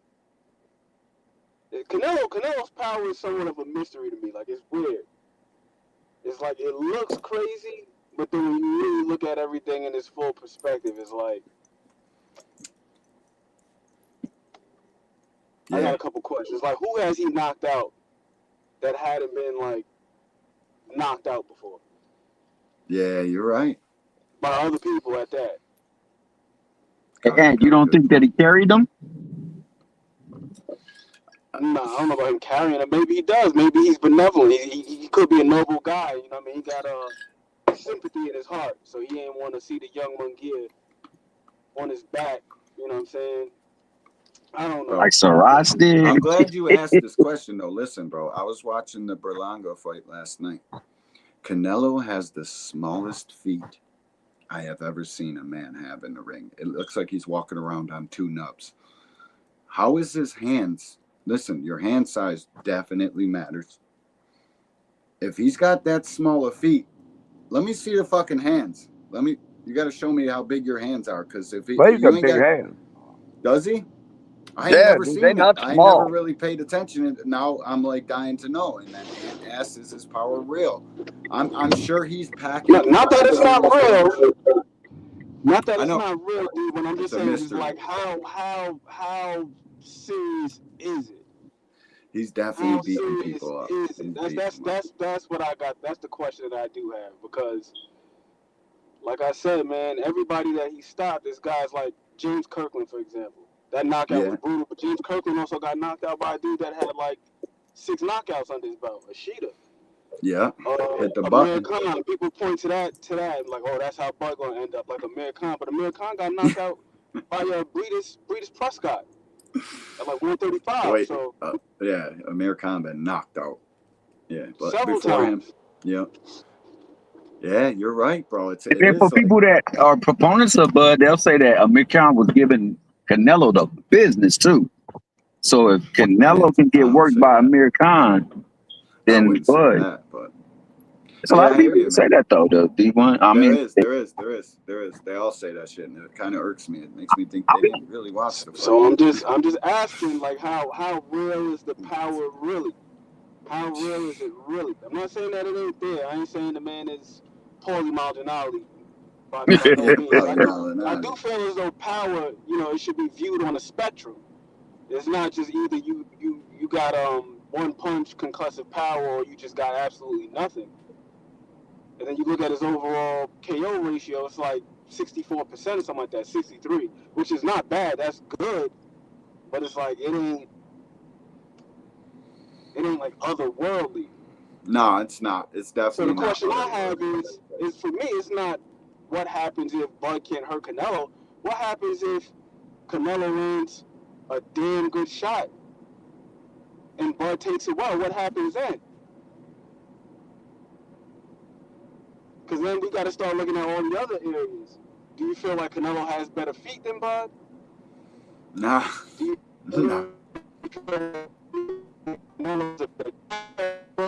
Breaking up, Ant. Yeah, you broke up. Do you feel like he's got like far greater IQ? We got to start exploring those other things. We got to start looking at. I like IQ. I don't we got to think start looking at IQ, technique, skill, all that shit. Well, I don't think Bud's got. I mean, Canelo's got the IQ of Bud, but I also think Canelo's got damn good IQ. I think Canelo has a way higher IQ than Bud. I think their IQ is roughly about the same. To be honest with you, I think it's roughly Canelo's about the same. IQ is the highest it gets. Canelo's is doing shit in the ring, like, bro, next level shit. Canelo's IQ is fucking way up there, bro. The shit he'll do and the strategies he's got to fight, it's way up there, bro. I think Bud is a product of his punching power a lot too. Like, once you feel Terrence got special power. Once you feel one of them, changes the whole way you fight, no matter who you are. You feel one of them joints on the arm or in the body, you're like, hold up a minute. This little fucking guy's cracking like that, so you don't fight the same. Nobody gives him credit for it. I don't know why, but I can go back in multiple fights where people felt his power and just don't fight the same as they normally do. So I think Bud's more of a product of that than great feet and great IQ. He's got a high IQ. I think we watched him beat up Spence, and now everybody's looking at Terrence like he is this fucking next level superstar boxer because they want Floyd or somebody to come back. I look at it for what it really is. He's a good fighter and his IQ is fucking through the roof compared to other fighters, but to Canelo, he ain't got the IQ of Canelo. No way. I think people got way overinflated worth of Terrence Crawford. A lot of people say Bud hasn't really used his feet since he left 140, and they pretty much on spot. No, he doesn't use it. He doesn't use it as much. He still has footwork. He just doesn't use it as much. Because he don't have to. Yeah, he doesn't really have to because he has a much longer arm reach than most of the guys that he's facing, and also it could be because of the weight that he put on. The more you move, the faster you're going to get tired. So he's putting on more weight. He don't want to use as much energy as he was using at 40. Now that he's going up to 68, he's probably not going to move as much up there neither because he's adding on another 14 pounds. And I don't know if it's going to be fat or if it's going to be muscle. If it's muscle, that's going to burn a lot more energy. Putting on 14 pounds of muscle is going to burn a lot more energy. So I think Bud has the boxing ability over Canelo. I think Canelo has the experience over Bud, and I think both of their ring IQ is about the same. I think when it comes to defense, I think Canelo's defense is a little better than Bud. Neither one of their defense are super great, but I think Canelo's defense is better because of his upper body movement. He doesn't get hit with a lot of clean shots. I think Bud get hit with more clean shots than Canelo do. Yeah, Canelo rolls a lot with his shots. I think Terrence Crawford's skills gets confused with everything else a lot. when people think about Terrence Crawford, because he is one of the most skilled fighters I have ever fucking seen. There's no doubt. But like, I closely watch fights, man. That's all I'm really trying. Like, I closely watch Terrence Crawford's fights. I was a huge Terrence Crawford fan up until like 2018. Then I started seeing, you know what I mean, what it is. Maybe YouTube influenced that. I don't know. But I just think Terrence has more skill than he knows what to do with in certain situations. And the guys he fought are the guys he fought, and he beat them how he did. He knocked them all out. Like, people forget 11 straight knockouts. And I think a lot people feel punches and it immediately changes them, man. He's a great fighter. I don't change that, but I think Canelo is one of the most fucking high IQ fighters. He's going to punch you in the legs, fucking in the arms. He's going to beat you up. I think Canelo knows what to do in every situation. He fucking lost being less active to Bivol. I don't even know if people watch that fight the way they talk about it, because it was a much closer fight than people want to give credit for. Canelo can fight, man. The steroids and all that extra bullshit, I don't know who's right, who's wrong, but I do know Mexican fighters get to take clenbuterol now. So that shit, I can't forget that. But if we're talking about them two fighting, Canelo's the higher IQ fighter. There's no doubt. Look, you were talking about you were talking about Canelo's hands. You ever seen guys got stubby fingers, but they got big, thick, round fingers? Wide hands, yep, wide fingers. Them are the guys. That's Canelo's hands. Well, then Canelo's got them big, thick fingers, big, round fingers, just thick, fucking meaty hands. Yeah, he's got heavy ass bones, bro. Probably cracking. My dad had them kind of hands. And my dad, I watched him knock out multiple fucking dudes. Terrence is cracking though too, and that's like, this Canelo had one too many alcoholic drinks. He's selling alcohol now. Like, I've seen how much alcohol was pouring out of his body when he was fighting Edgar. Like, that man was pouring sweat, dude. Like, more than I've ever seen anybody. He looked like he had a sweating problem. But I think that's from alcohol and shit. And does Terrence's lifestyle finally catch up and fucking, he's the clean fighter? Canelo out here getting drunk, singing karaoke and dancing awkwardly with his own daughter. So does where that catches up? Maybe. I think Terrence Crawford is a great fighter, but there's nothing for Canelo to gain. And Canelo definitely got the higher IQ. So every time I think about this, that's what I always come to. I don't see Canelo taking this fight. I think it's a Michael Benson with 2 N tweets. Well, I think it's a real I'm thing. just not sure about it, dude, based on his approach the past couple of years. Canelo got 2 things. He got high guard, and I'm going to hit you on your shoulder and try to deteriorate your guard. I think that to me, that's part of the reason why we've seen him stop knocking guys out more consistently over the past couple of years, because the deception just isn't there. And when you start facing guys up there needs to be some level of deception where you're able to hit them with shots that they can't brace for. But he set his right hand up damn near the same way every time. His left hook is coming damn near the same way every time out of a high guard track. You're right. Back to front. So maybe I'm thinking about the lighter Canelo when I start thinking about that, because the heavier he gets, the more he relies on his power and he loads up on his shots and he sets his shit up. But I just watched the Canelo fight last night, bro. He's a crafty fighter. He's switching feints. He's fucking doing little things in fights that only you would know about. So to me, I think Canelo's got him. I do. Weight class. Hey, I think what Ant said is true though, man. What if he can take the punch? You know, what if he takes the punch? That definitely changes the whole scope of the fight. Now it becomes a 12-rounder. And then it becomes like whose skill set really is superb. So I like confidence, bro. And if you feel like you can, I agree with what you said though. I believe that Spence fight got everybody thinking that brother got an S on his chest and a red on blue suit on with a cape. Because my man can't do no wrong and this and that, man. Like I said, I done seen breakdowns of films. We done breakdowns of films where, you know, I give it Triple D and Joshua. Triple D did everything wrong. Joshua did everything right. But when you get in that fight, that ring, what happens that night and what's really the preparation is one on emotion, is one coming off of a bad weight cut, camp, a bad fight camp. Got things going on. Hey, kudos to Keyshawn Davis for actually having a whole bunch of stuff going on in his camp and still going out there and putting on the fight of his life. But a lot of these things, they play in the fact, man. And like I said, Triple D, we did the breakdown on that, man. I was one of the few that was like, nah, I think Triple D gonna go out there and get this dude a tough fight, if not get him up out of there. But when we looked at the film, it looked like he ain't had nothing for him. Same thing with Lemos and Hitchens. Same thing with Tim Zoo and what's her name, Wojciech or whatever his name was. Sometimes, man, they just play out in the ring, and that's why, hey, I want to see it because he want to be in that ring with him. I know he gonna come prepared because he always stay prepared. And Canelo, he has, to me, been carrying fights.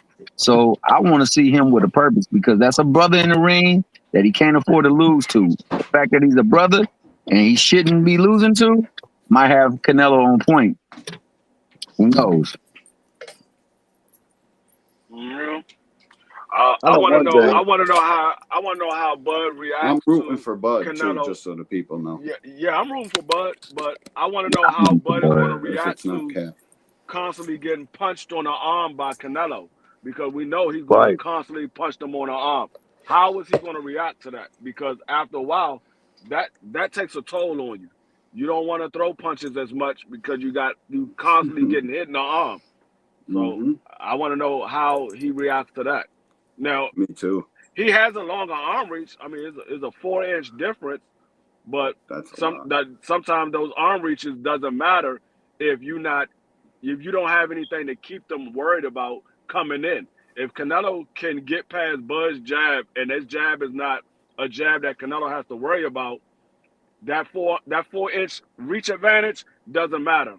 Now Canelo could get to the inside and he could work the body and work those punches on the arms while Bud is shelling up.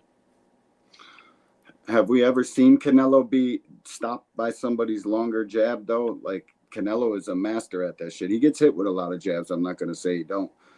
Like the way he parries and gets past jabs, probably second to none. I don't know if Bud Crawford's jab is doing anything, but he can switch stances, so maybe. I don't know. That jab. Yeah, I mean, I ain't saying he would get stopped by it. I'm just saying if Canelo don't have to worry about, I'm like, not saying if it's stop, but like if it's not a jab that he has to worry about, if it's just like a jab just to define the distance, Canelo gonna get right past that.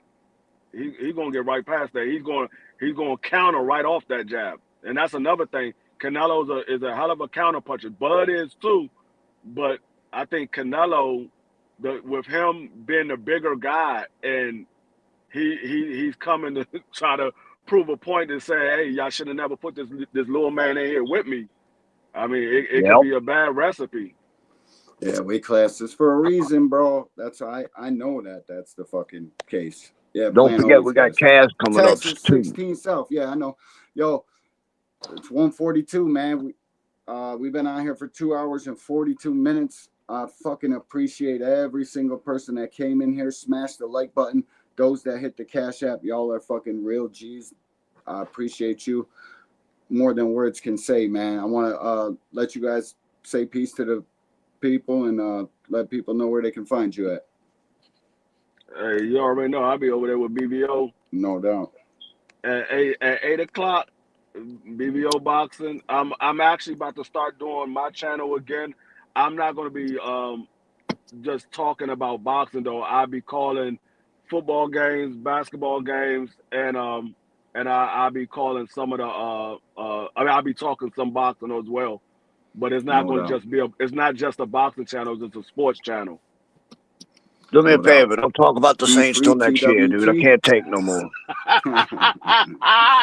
D free TWT, right? Yeah, D free TWT. I'm tapped in. You already know it. My fucking Saints got me disgusted. Hey, I mean, y'all know we got that little young phenom over there. We're gonna see what we do in the playoffs. I mean, no doubt. I like him, bro. He nice with it. He nice, and I'm big on quarterbacks, bro. Who's that? My boy from LSU? The Washington kid. Go from San Bernardino, Y'all California. stole my guy, bro. He should have been on the damn Saints. That kid's nice, bro. Yeah. He is nice. He got a nice team too, bro. They had a nice team, and they got a nice receiving unit. I told D3 when we was talking about this last year, you know, because it was between him and Carnell and who was the better quarterback. I said, well, he's going to the better situation for sure. Because going to the Bears is like a dumpster fire, bro. We just need another big receiver because just having Terry is not enough. We need another big receiver. If we could get T. Higgins in the offseason, that's going to work wonders for the receiving core. Because T. Higgins is going to be a free agent. I think that's who they're going to go after. If we can get him, hey, that just opens up the window for Jaden Daniels to spread the ball around because right now Terry is second right now in receiving touchdowns. I mean, he got a little over 1,000 yards, but he got Zach Ertz too. Zach Ertz is a good tight end. Yeah, we ain't got no when they're the only we ain't got no receivers. So. No doubt. He's a playmaker though on his legs, man. Thanks though, D. I appreciate you though, dog. Real shit. Ant, where you located at? Appreciate you, dog. I just got another question for y'all. Right. What the hell happens if he go for that setup and he get time? Does he still remain aggressive like that? Because the one thing with Canelo, his fights operate on the my turn, your turn type of basis. Yeah, I've been When was the last time you seen him deal with somebody that had the hand speed to counter in between his shots? That's why I don't know if he takes the fight, bro. That's why I don't know, like, what the fuck. Does he stay aggressive, or does he like, nah, I gotta be a little bit more measured in my approach? And he already got a slow output. The whole question is, can Bud hurt him? Because if Bud can't hurt him, it's a long day for Bud. But listen, bro. Hurt him if he catches some shit he don't see. Like, bro, and Bud Crawford is cracking. If he's not doing Catch him nothing, while he's opening up. punching. He's punching, bro. I know people want to question his power too, bro, but I don't question it. I know it's real. I don't know, bro. I just don't think there's nothing in it to gain for big cinnamon from Mexico. Big dog shit. Why would I do that? So money talks, though. Turkey talks. So we'll see, man. We'll see if any of that shit matters. And where they can find you at. We got 32 people in here. Smash the like button. I'm sure everybody knows who you are. To Ant and Thomas, you can both find them on the Casuals Corner reviewing. Well, if Van don't tell you, I sure know was gonna tell you. You know what I'm saying? Because that brother is Breakdown Shorty, aka the Professor, aka the Value. Anytime you want to learn a little bit more about this thing we talk about on here called boxing, you need to tap on into the Casuals Corner, casualize yourself, and we're gonna find a topic to talk about and break down. And we'll find something new to find out every day we do it too, bro. So you can tip in. We like a pop-up right now. We pop up whenever the need is necessary, bro. So whenever you can find Thomas all over YouTube because that dude's everywhere. Shout out to the OG. I am what was old the fight school. You were doing in black and white the other day. I tapped in for a quick second. I don't even know if I said anything. I was just watching you break down film, bro. It was Ernie Shavers or something. In the chat, bro. If you never seen my man Ant break down a film, listen, you need to go check this out. The brother is I love the old schools. Fucking black and white. Checking how these guys really used it, where they got all their sauce from, where this shit originated from, chasing the origins of styles back. That's what boxing's all about, bro. Real shit. Find out where watching these guys the all old got school, it from. bro, is just wonderful, bro.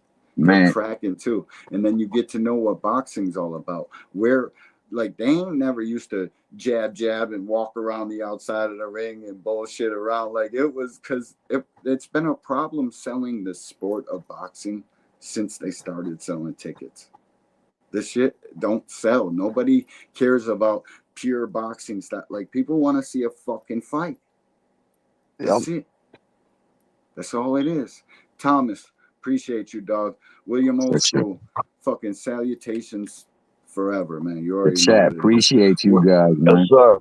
No doubt. I appreciate you Rocking too, with Thomas. the OG. Check out everybody. Go check out Kaz Sports right after this. It's at 2:00. The OG will be teaching you something about sports. I don't know what today's episode's about, but I know one thing. It's worth tapping in. I'll be there Everybody smash the like button, tap into the JBT, check out the network, everybody on it. Rise, Hardcore, Casuals, Let's Talk Fashion with Remo, BVO, BNN Boxing News, Tommy, Let's Talk, or what the hell is it called? Prison Talk with Tommy. Yeah. All of us, man. We're all on Check there us out every day tomorrow working night, hard. 9 o'clock. No doubt. Be No there. doubt. The Rise Be there. Podcast, 9 o'clock. Just And Do, listen. 4 Just o'clock. do. Cast Sports, 2 o'clock. Tap in. Smash the like. Thank y'all for listening. We'll see you tomorrow with a crazy episode. Peace out. Peace. That was